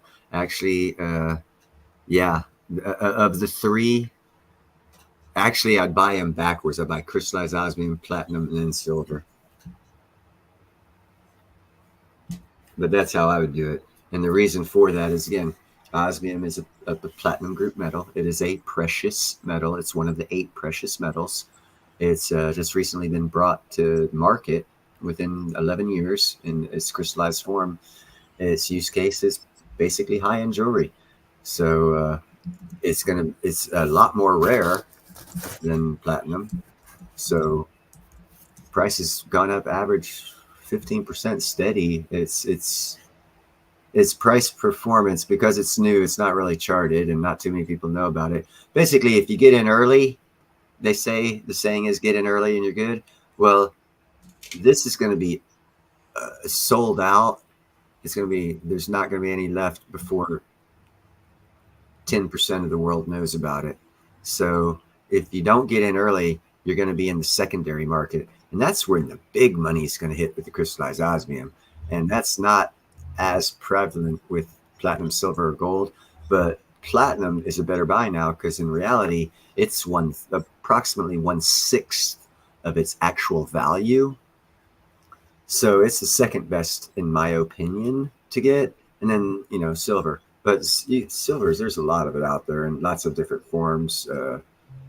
There's really, I mean, you haven't even gotten it. We don't even have a recycling market for all the silver that needs to be recycled. There is a lot of silver out there. I actually did a video where I came across on the streets here going to my union hall. There was 11 solar panels on the side of the road someone threw out. Each one had like, what is it, 20 grams of silver in it? There's 220 grams of silver just thrown on the side of the road to be recycled. So of the 3, that would be the third one I'd buy, just because of the use case. They say, yeah, well, the use case also considers recyclable. They recycle platinum. I heard it's really, really difficult to recover the silver from solar panels. Right now, because no one's working on the technology to make it feasible. Yeah. Doesn't mean it can't happen. Just means it hasn't happened yet. Yeah, it can and it does. It can be recycled and it will be. It just not yet. And actually, once the recycling business starts in silver and well, mostly silver, you want to look to companies that are already establishing themselves now. And there's actually a company down in San Diego or LA that did a study. They did a nationwide aerial study over all cities looking for precious metals signs through like magnetometer viewing or something like that, some special lensing. And they found a concentration of silver in every large city.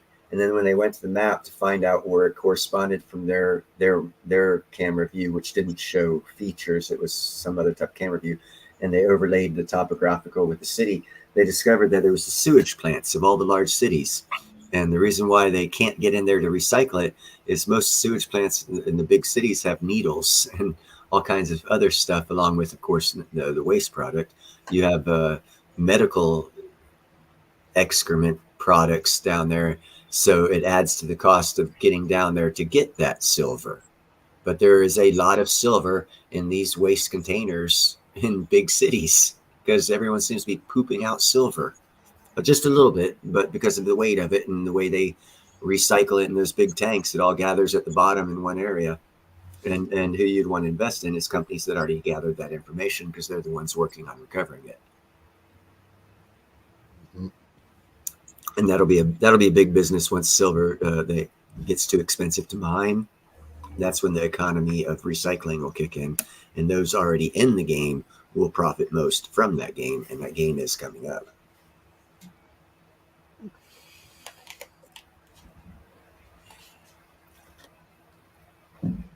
Yeah, right now it is. The price has to go up, Tom. It has to go up a lot. But the price will go up. That's the thing. It will go up. It's just a matter of when. And that is a business that's out there. And obviously, I'm not the only one talking about it because I got this study from someone who already looked into it, who had a business looking into doing it and realized it was cost prohibitive at this time. But that doesn't mean it's not going to happen. It means that they're sitting ready, waiting, getting another business going to make money. But as soon as it's profitable, they've already got it set up. So they'll be capitalizing the most off of it. That's all. It's like insider trading before it happens, and no one knows when it's going to happen because it's a manipulated market as far as price goes. So there's a lot of things that are being held back because of the manipulation of silver. A lot of technology has been held back because of it. A lot of mines not opening up because of it. A lot of things not happening because of it. But people are happy with what's happening because of it. So there's a conundrum. Mm-hmm. You know, there's always another side to every coin. You just got to look for it and then position yourself properly and understand that you might not like the other side of that coin. Doesn't mean it's probably not going to happen. It just means that you need to be positioned.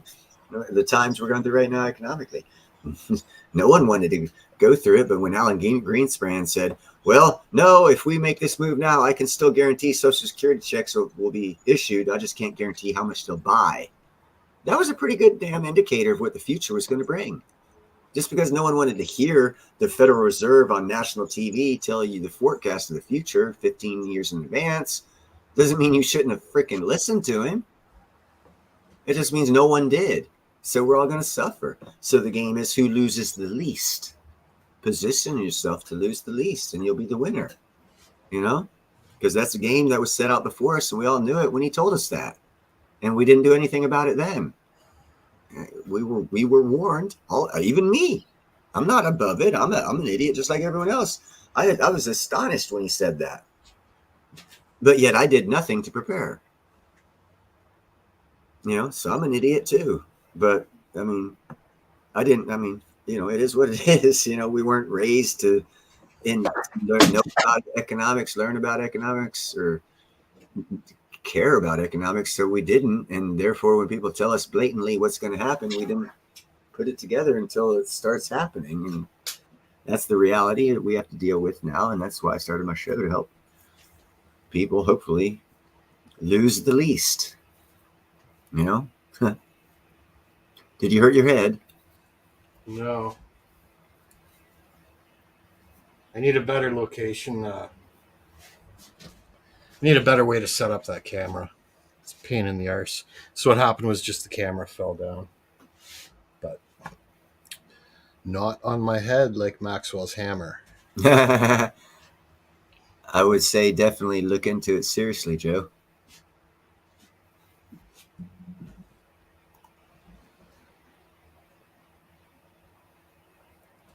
And quite frankly, I've already done a video and talked about the 25, and actually Russia and China have gotten 90 SMRs built, small modular reactors, for in 19 countries in Eastern Europe and China and Russia.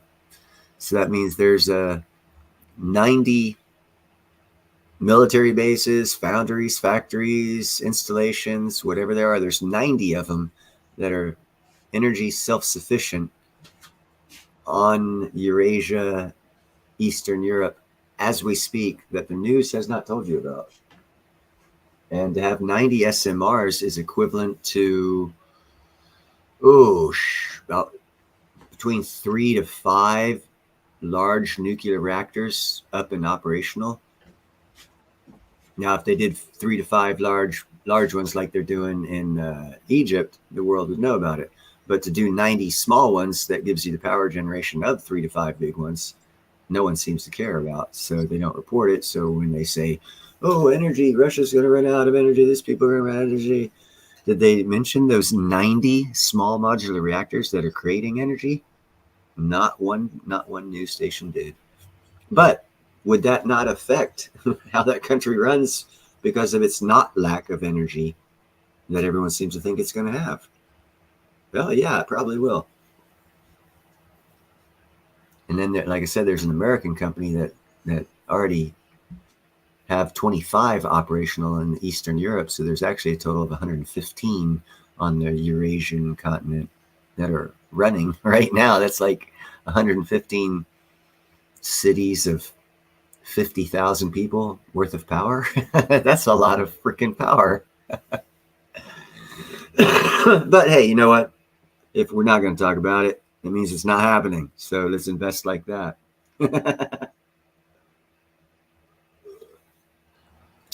It puts another spin on the Nord Stream pipeline, huh? And who needed that power?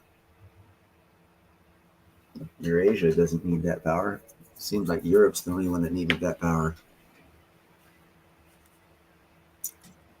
So now you can see it. Who might have done it?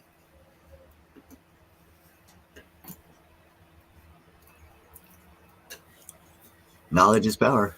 Mm-hmm.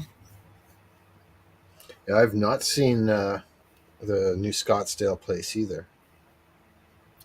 But What? Tom was just asking if anyone's seen Scottsdale's new place in Casper, No. Wyoming. Scottsdale, is that the mint? I think so. Yeah, that's what I was thinking too. They got some beautiful products.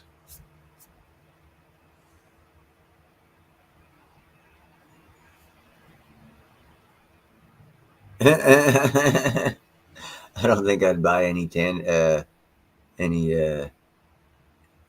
tangible uranium if I could hold it. No, I wouldn't either. Not unless it was already inside a man-made carbon diamond and I could just fucking set it in my power unit and it would power up the whole house. Then I'd buy it. And yes, I do believe that type of technology is coming. Because we have the ultimate amount of unspent uranium cells stored in a mountain. And 95% of it's still usable. I don't know why we keep making more. We have so much. So therefore you got to ask the question, well, if it's so expensive to make and we're making so much of it and you can recycle it instead of make more of it, but we're not doing that, why are we continuously making and storing it? There's got to be a reason for future why we would store so much spent uranium fuel cells that are 95% still fuel capacity full. Well, because they're radioactive.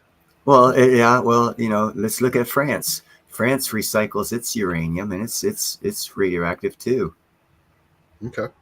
So again, I asked the same question: why are we just storing it when it's possible? And we're making more of it. We're not just storing it; we're making more of it when it's feasible and possible and doable to recycle what we have. Why are we continuously making more of it? It would seem to me that the only logical explanation for economic uses is eventually that's going to be a fuel source. And if we have enough of it, we probably just use it and not charge for it. And that would change the whole dynamics of a new economy. But that would require a new technology. And so that's maybe why Russia and America have the most stored up spent uranium fuel cells on the planet. Hold on a second.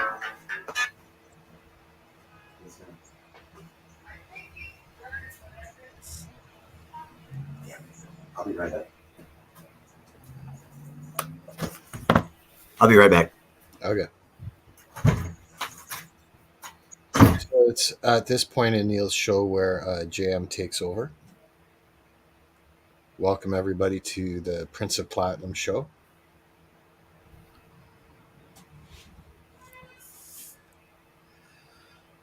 As novel as it may be, I'm hoping that a couple squirrels will start chasing each other up and down that tree. which is why I aimed it there. There's quite a few squirrel nests up in the tree, and usually there's a fair amount of traffic on it.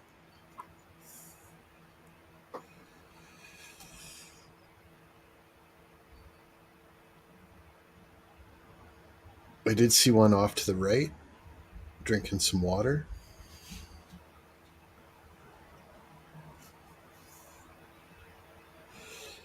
Hey, we got Matthew Cresslife in the house. Welcome in, Matthew. Neil, I think he just ordered a pizza or something. He had to step away. He said he'll be back in a minute or so.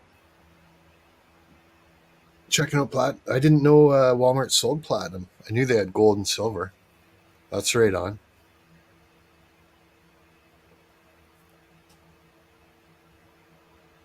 Yeah, Todd, we got tons of squirrels around here. It's funny to watch them chasing each other around. And the one thing I'm glad about is there's not too many red squirrels because they are chatterboxes.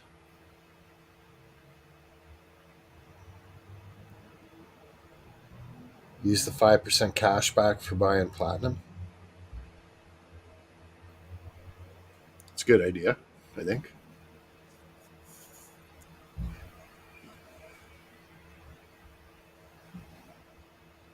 It's definitely a bargain.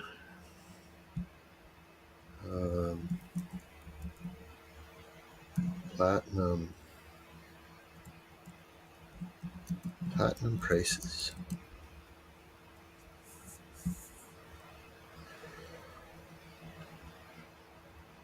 Yeah, the only thing I'm seeing here, platinum actually went as low as $896 US dollars, March 6th of 2020. But I guess everything was slammed down then too. Sorry, it was even lower than that. It was actually under 740 an ounce. Right now I'm showing it's just like $2 above 1,000. So it's right around 1,000 an ounce, which is amazing. Right on, Tom. This is why I am not a cook. Did you order a pizza? No, I had banana nut bread in the oven. I just had to go throw it away. What's up, Matt? Yeah, I burned it. The oven has a setting where it's supposed to turn itself off, but I didn't apparently set it properly.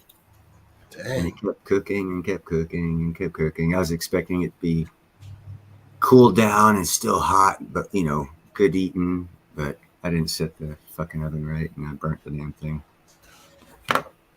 Oh well. That's why I'm not a cook. Did you hear that, Neil? Tom cannot talk himself into platinum. Let me talk you into it. Yeah, he's setting you up here. Let me talk you into it, Tom. What do you want? What do you want? Do you want a long-term investment, short-term investment? Buy one platinum now, you can trade it for 2 gold within a couple of years. That'd be nowadays, I guess, considered a long-term investment. 5% on 1,000 is $50. Who's asking that question? Oh, Matt. Yeah.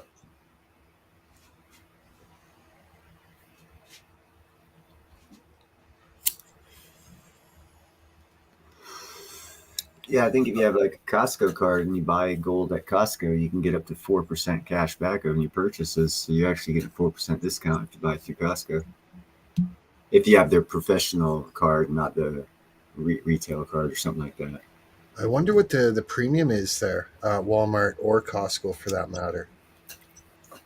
Because what I'm seeing on a lot of the online bullion dealers and my local coin shops is the premiums on platinum are outrageous. Yeah. Well, I hate it for you normal people. Right. I I don't want to tell you what I get platinum at. You will get mad. What if I knew what price you get platinum at? Yeah, what I buy it for? Probably spot. Yep.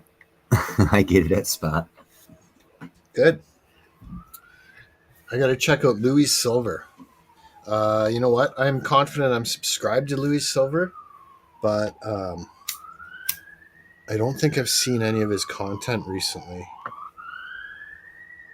I'm subscribed to several thousand channels, and I That don't know. Rakuten, Yeah. that gives you like 3% cash back, doesn't it? Yeah, if James' camera goes down and you see some flashing, it's because the cops jumped in from behind. I've got my secret weapon.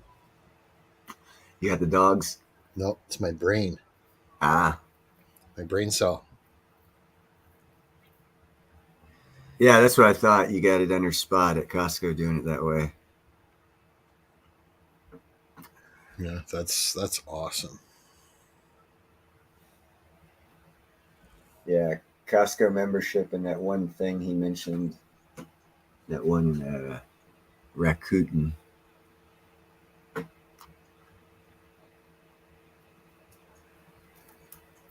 And that's good they're doing that. It encourages a lot of Americans who wouldn't have bought gold to buy it.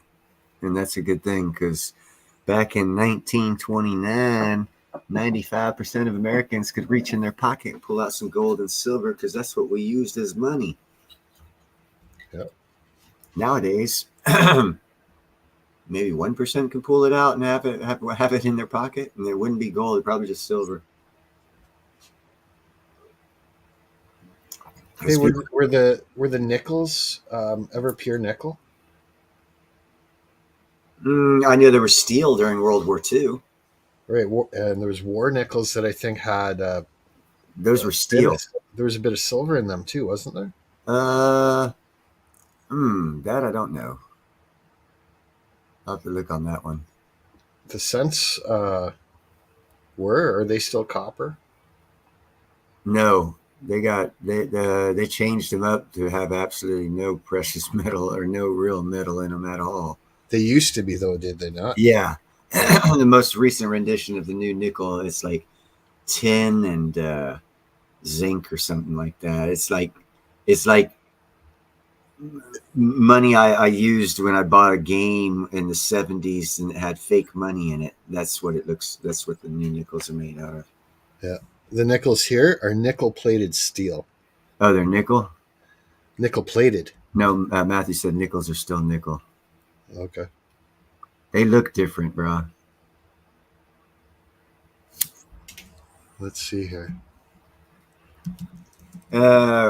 We passed on from that Silver Boy Blues because we weren't interested in holding any uranium. But yeah, I think Joe mentioned it. So if he's still here, you can talk to him. This here says the current United States nickels are 25% nickel, 75% copper. Ah, exact opposite there, Matthew. Dyslexia kicking in, baby. It's okay. It's a lot of information to remember. That's why Google is awesome. Although it's not always right. I think it was Joe, and I don't think Joe's still here right now. I could be mistaken.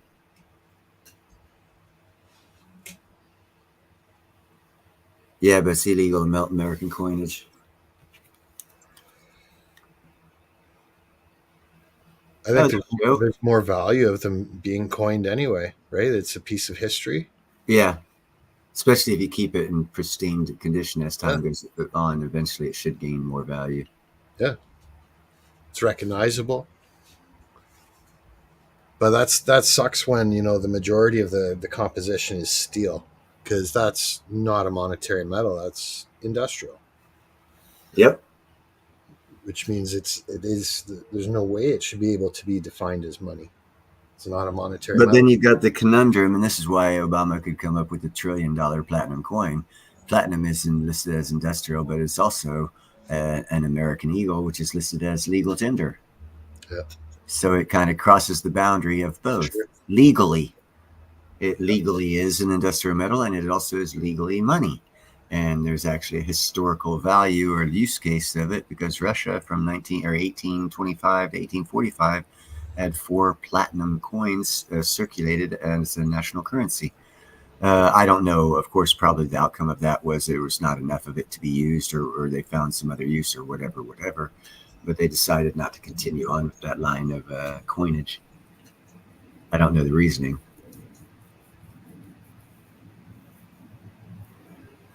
It's called debasement. Not the basement, but debasement. Yeah. I mean, there is enough platinum to have coins or money as platinum. It's just like, it'd be like if you had, well, literally, if you look at the mint and you use platinum as money, it would be twice that of gold as valued by the government. That's right. So $100 platinum eagle. yeah, $50 platinum or gold. Gold rather. And so that's a conundrum of economic value as well that would have to be worked out. And I don't. There's like a couple different principles being used, and no one's explaining how they can be cross-referenced and used. But it's happening with the price of platinum because it is a money and it is an industrial metal. But industrial metals follow this chart, and money metals follow that chart. But which chart do you follow if it's both? Well, there is no chart that's that. So, it's kind of a conundrum metal. And yet it is platinum group's metal is 75% of the precious metals. Yep. So it makes you wonder, why were they added to the precious metals? Or why do we see precious metals as only gold and silver? Lots of questions need to be asked. Right. Like it was just sort of missing in the curriculum. Yeah, intentionally. Right. That or someone caused the problem back in 1997 when they minted the first platinum coin. Or platinum US Eagle coin. One of the things that opened my eyes up to the strategic nature of silver was when I learned about the Manhattan Project and how much silver it took in order to be refining properly. Refining uranium. I watched a documentary on how France recycles and reuses and their uranium rods. Yeah, It was interesting. That's why it's really not that big of a deal short term with what Burkina Faso did to them. Because if my number's right, France was getting 1 kilo of uranium for like 80 cents when it was actually going for $300 because they were taking it from Burkina Faso and not letting Burkina Faso have that money for their coffers or a fair wage. And I actually did a video when Burkina Faso kicked them out and they raised the price of a kilo. I believe it's kilo. I might be wrong. It might be pound, but I believe it's kilo of uranium from 80 cents to, I think, like $200 or something like that, which was even low for market value, but more fair market value than what they were getting. So they started getting a whole shitload of money in their coffer from that point on. That's how they were able to build their tomato plant, their gold refinery, and some other big projects they got going on, along with the referendum they had where they gained in bond measure 220 million American dollars from the people of Burkina Faso to help strengthen their own economy, guaranteeing that central banks would have no place in that country or any of the Sahel states. So that makes me wonder where the place of central banks is going to be in the future, because in our lifetime, we have historical events that have happened where people have tried to get rid of central banks, were assassinated. Sure. You know what I'm saying? But it hasn't happened in this case. So to me, that is this time is different. So if they've gotten rid of their central banks and are going with their own money system backed by gold, I'm wondering what kind of ripple effect that's going to have with central banks and with the push for everyone going left over right or right over left, however you want to say it. Politically, there's like 1/3 of the world's voted to go the other direction than the direction we were headed, which is a good thing. But it just, there's a lot of things that are going to be coming down the pipeline that, and I see a possibility of us actually getting rid of central banks. Not that we will, but I see a good chance, better than in the past 100 years, chance that we could abolish central banks. And if that happens, we've got a whole change of an economic system. And if that happens, then there's a lot of things that I've spoke about will happen overnight. So, Weird. can you entertain me for a little bit of a thought process on that for a moment? Yeah. Okay, so central banks, everyone wants to get rid of them, or at least those that know do. But what they do is they're creating currency out of thin air and accumulating gold with that, right? Mm-hmm. And what they're doing Also is could be seen as theft. right. So they're distributing all of this currency amongst a population Mm-hmm. and saying, okay, so what we're doing is we're actually lending this to you, Yeah. right? Yeah. You have to pay Yeah. it back Yeah. plus And interest, they keep the gold they buy. plus interest, Yeah. Yeah. right? Yeah. But we can lend you what Alan Greenspan said it. We never have to worry about our credit rating or ever Just not being more able to money. pay our bills because we can create any amount of currency necessary. Yeah. He also gave several warnings in those speeches.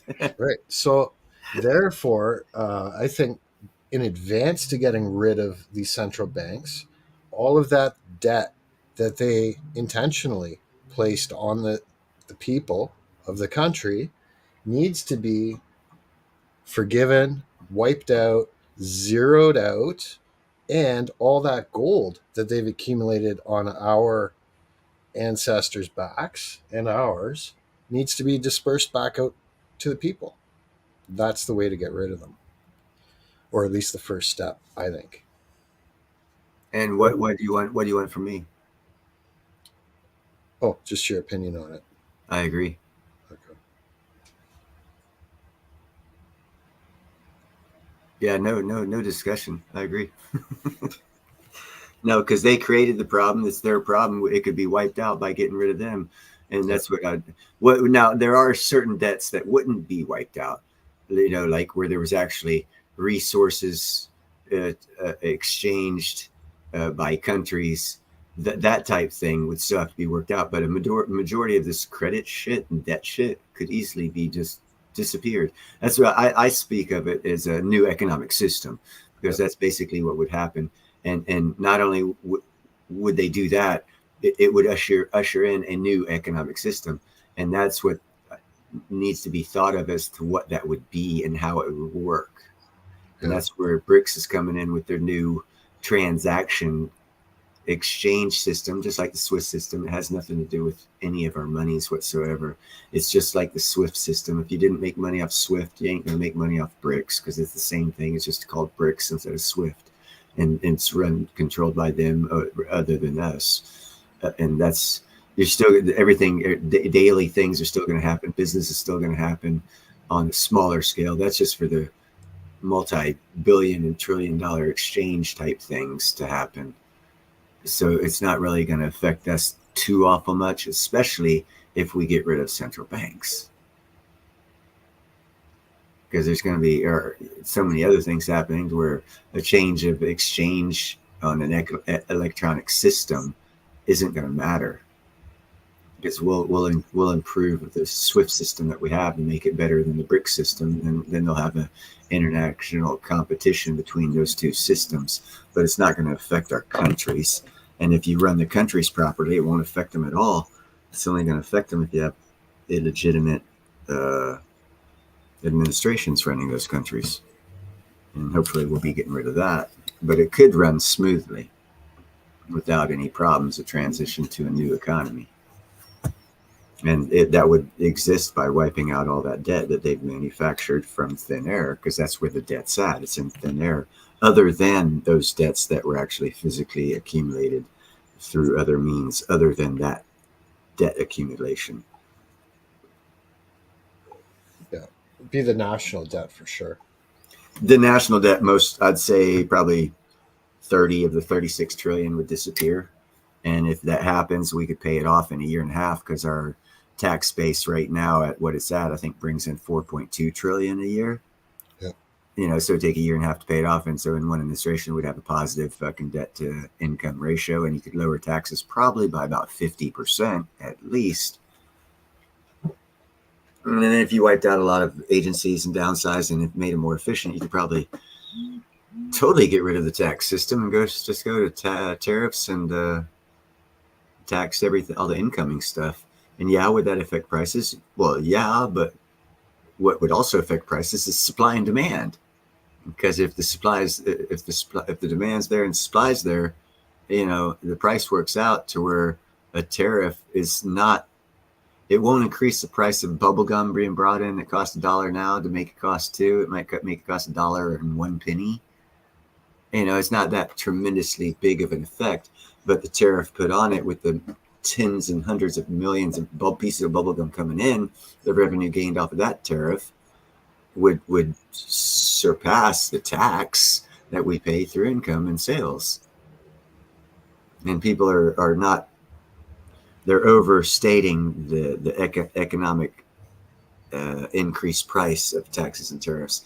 The only way that a country would make the price go way up if they were tax and tariff is in the retaliation move, and that's a economic warfare thing, and that probably won't be happening. It would be very non-advantageous for countries to do that in dealing with us if we get our shit back together. America, that is.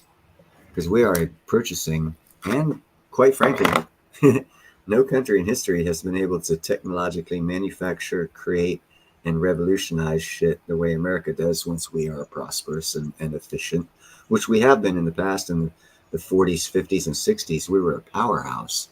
Then we stopped and gave it away, let the rest of the world catch up with us. Well, now it's back to the wheels on the bus go round and round. It's time for America to be a powerhouse again, bring in new technologies, new innovations, new ways of doing things, make the world go, holy shit, we want that. And for about 30, 40 years, we're going to have that. And then it'll go back to like it was in the 70s, 80s, and 90s, and then it'll go back to the way it is now in about 100 years. That's why it's called a 100-year economic cycle. And it just came to an end, and it started again. When things end, they start again. End of an 80, 50, and 100-year cycle. Yeah, everyone's talking about it, but what happens? New ones start. Well, if they start, there you go. Economic prosperity 101. What do we look for? There you go. You want to make it rich? Boom. Just gave you the answer.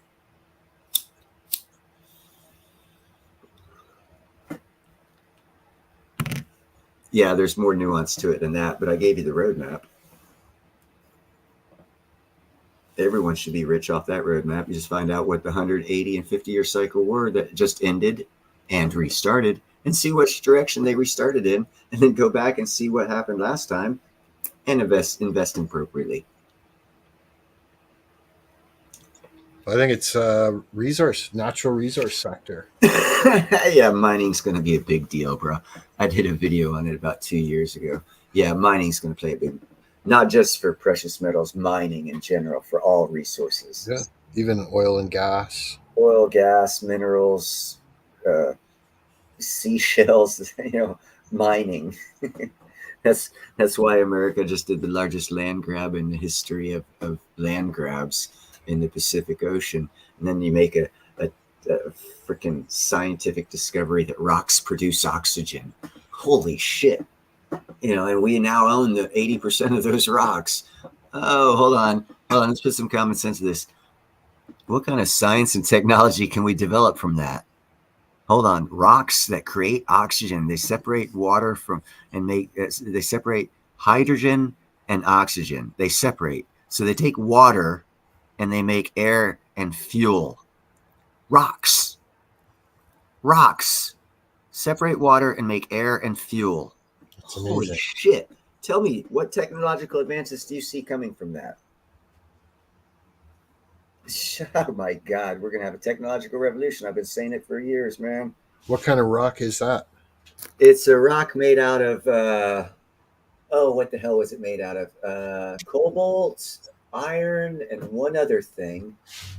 And naturally, those three elements, when combined together, have a voltage, a natural voltage of 1.2, but under the pressure of 6,000 meters of water, they've seemed to collate together to where they have these tubes that run through them that increases the voltage to 1.8, which is enough voltage to separate water from hydrogen and oxygen from water and How make long? How long have you known this? well, I did a show on it as soon as I found out they discovered it. Less than a year, Okay, 6 months. that's amazing. I'd No never heard of shit. that. No shit. So what you're Yes, saying is people need to start watching your videos. pretty much. I'm telling the future, man. There's a technological revolution coming. I'm laying it at your feet. America did a land grab. As soon as we did the land grab, we made a technological discovery of a new process of making oxygen that's not photosynthesis. The only way we've been taught in our entire history, the way oxygen is created, is through photosynthesis. And we discovered a new process of creating oxygen. Holy shit. That's what I say, but everyone else doesn't seem to care. I'm like, dude, oh my God. Oh my God. The knowledge of those three minerals put together with a tube running through them, increasing the naturally increasing the voltage by 30%. That knowledge in and of itself is revolutionary. But yet that to have it there in mass quantity, and not only do they have them in mass quantity, it created an environment where new species that we've never seen before have been living 6,000 meters under the ocean. They have oxygen. They have. It's a whole ecosystem down there we never even knew existed because we didn't know oxygen could be created 6,000 meters under the sea. Yeah, there's technological revolutions fixing to be shit out. But anyhow, let's talk about Ukraine. What's the sidetrack this week? Oh yeah, the elections. Yeah, no, everything's. Look over here. Don't listen to Neil. You might make money. Here's something else that's going to come out, and it's going to be big time too. No one kept up with this. Every country that has a reef system has disallowed any treasure hunting or pulling treasure out of their ecosystem. So there's tens of billions of dollars of worth of treasure. People know where it's at, that legally they're not being allowed to collect. But there's this one company that's been working with the federal and state regulators for over 24 years to make a product that can go down, exactly target, and only put a 6-inch hole in a reef and be able to extract all of this treasure. Once that technology is perfected and those countries accept it as being non-invasive way to get that treasure, you are going to see so many shipwrecks being salvaged for their treasure. It's gonna blow your world. They're waiting for that technology to catch up for them to be able to grab all that money. And there's one company working on that technology. They almost perfected it too. The next couple of years, they're going to be like on fire, Rich. This thing I'm showing here is actually a preview of the upcoming premiere that I've got. Are you on like a quad? This is, it's actually, a bunch of us are in my uncle's pickup truck. Oh, okay. And I've got my GoPro on the tripod on the roof of it. Okay. I'm in the back of the thing. So anyway, yeah, I just thought I'd share that, give you a little, what do you call that? Preview. There you go. Well, if you had left it play a little longer, I'd have told you where to look for possible resources of gold in that little area. I know. I could. You're in Canada, bro. It might be there, bro. Go out in the woods. I'd start looking for little gullies and ravines and going, where's my metal detector? Where's she at? They got guys out there that you can watch their shows. They'll teach you just by visually looking where you could most likely find runs of gold dust that are in the ground for a long time. Yeah. So these trail like this is an off-grid sort of bug out location that most people don't know about. So the trails would have originally been created by a logging company. Um, and then what my uncle's done is He threw the he's truck in reverse, obviously. yeah, he's not an arborist, but like he's really good with maintaining acreage. So he's just been helping out the trees that need it, cuts down the dead ones. He's been adding a lot of gravel to these trails, so it doesn't turn into mud. Yeah. But yeah, no, like he doesn't like it when people even bring their dogs or their ATVs or anything like that because he doesn't want anything getting chewed up. Wants it all to be as pristine as possible and quiet and low key, right? You know what a Sherp is? Is it like a 6 or 8 wheel? Four wheel. Okay. It's a Ukrainian Russian made. Oh yeah, it's heavy, dude. It'll go through anything, right? Yeah, I'm looking at that going, give me a Sherp, I'll be there. Yeah.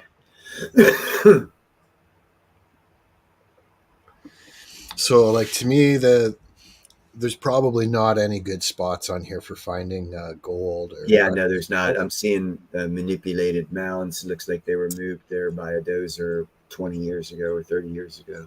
Yeah, there's a ridge that goes all around it, and I would say if you dug down underneath the ridge, that would be your highest probability. Usually, you want mountains Yeah. or Like northern Alabama, where you can have a creek running through your yard, and you look at the creek and say, "Hey, is that bedrock?" And you'll be like, yeah, "Damn, it is bedrock." Honey, get the gold pan out. We're checking this shit out. There's a creek on bedrock. that's right.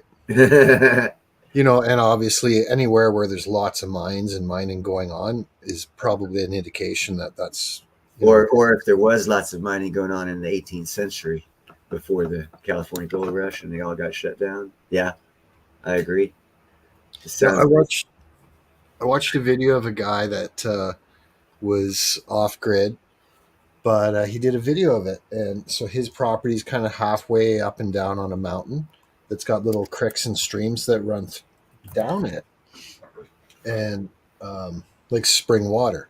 And what he does is in the spring he goes and puts a cup at the very very bottom of the one spring where it comes down, and it just doesn't come down really fast. But then in the fall, he goes back to that cup, and what's happened the whole summer is the water's been going in and in and in and in and in and in, and all the gold settles at the bottom of it, and he ends up with like quarter ounce of gold every summer comes through the water.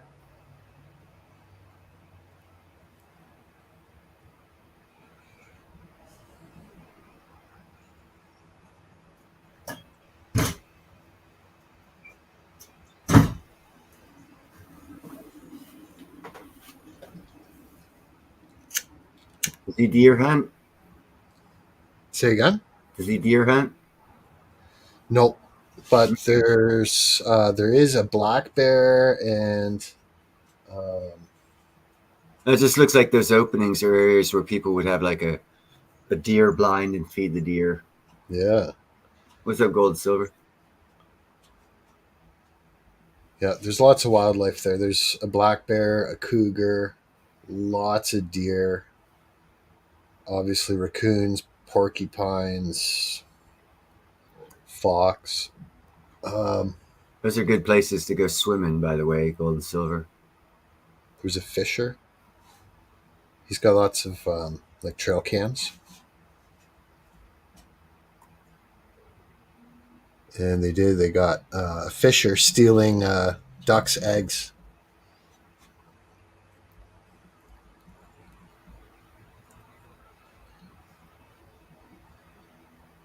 Hmm. That's nature, though, right? Oh yeah. There's things they can do to you can do to help protect the duck's eggs when it's that season. But nature's nature. Big time. You mean, Tom, you mean like a fisher will kill and eat the red squirrels?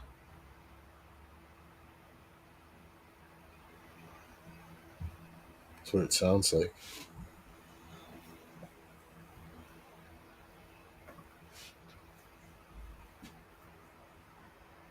So this was last Sunday I went up. And so what this video is only really showing a very, very small part of the whole setup. Um, and the least sort of manicured, like he's got some outbuildings and some trailers and stuff set up in a, well, you'll see at the very end. Hey, Gold and Silver, good to see you.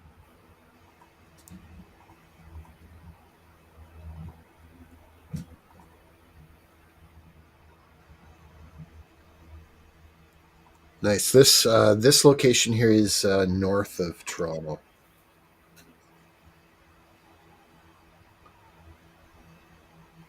Okay. Thanks, Tom.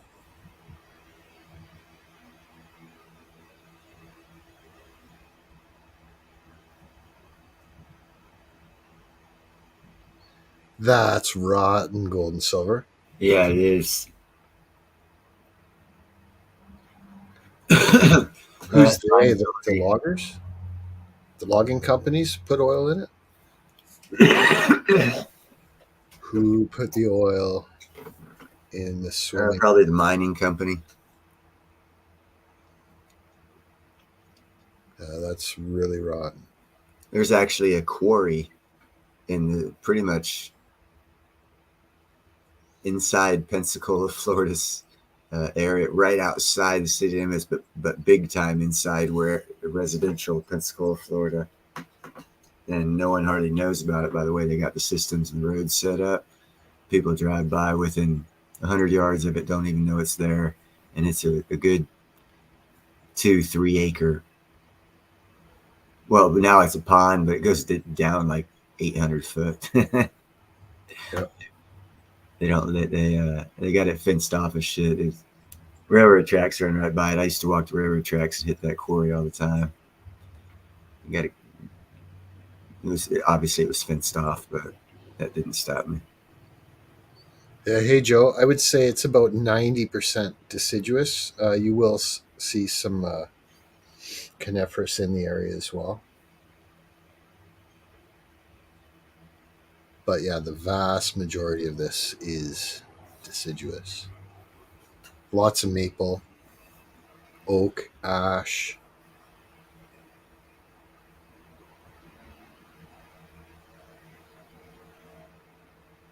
Not a whole lot of rocks though, Nope. right? So That's soil you'd have to dig 20 or 30 foot to find the gold there. yeah, yeah. I'm sure you could find some, but it really wouldn't be. Yeah, it wouldn't be advantageous.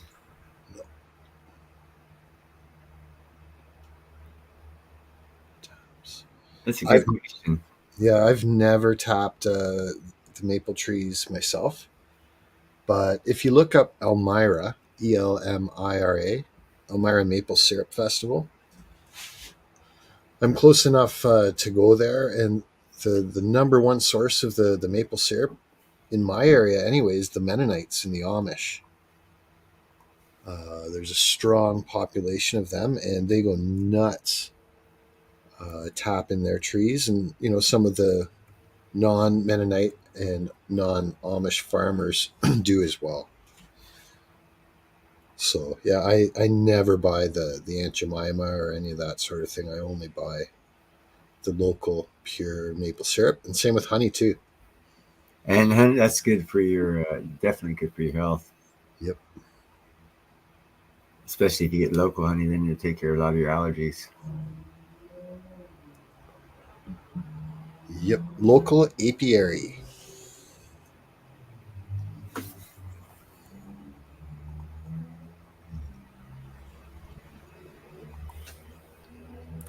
all this gravel that you see on the trail there for the tire tracks was hauled there in, was it 5-gallon pails?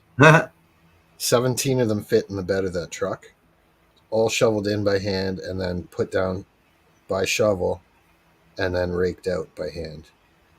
See, I'm a lazy fuck. I'd have truck come down there and fucking, hey, drive me I don't know, I probably need about 50 trucks. Yeah. Hit this whole thing and then pat it down. And then just put up a little sign saying, don't drive through here, I'll shoot you. Yeah.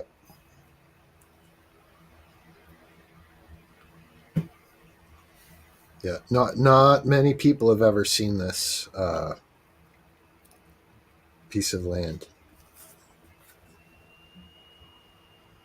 Maybe 30 to 50 people total in the last 30 years. That's a good thing. Yep.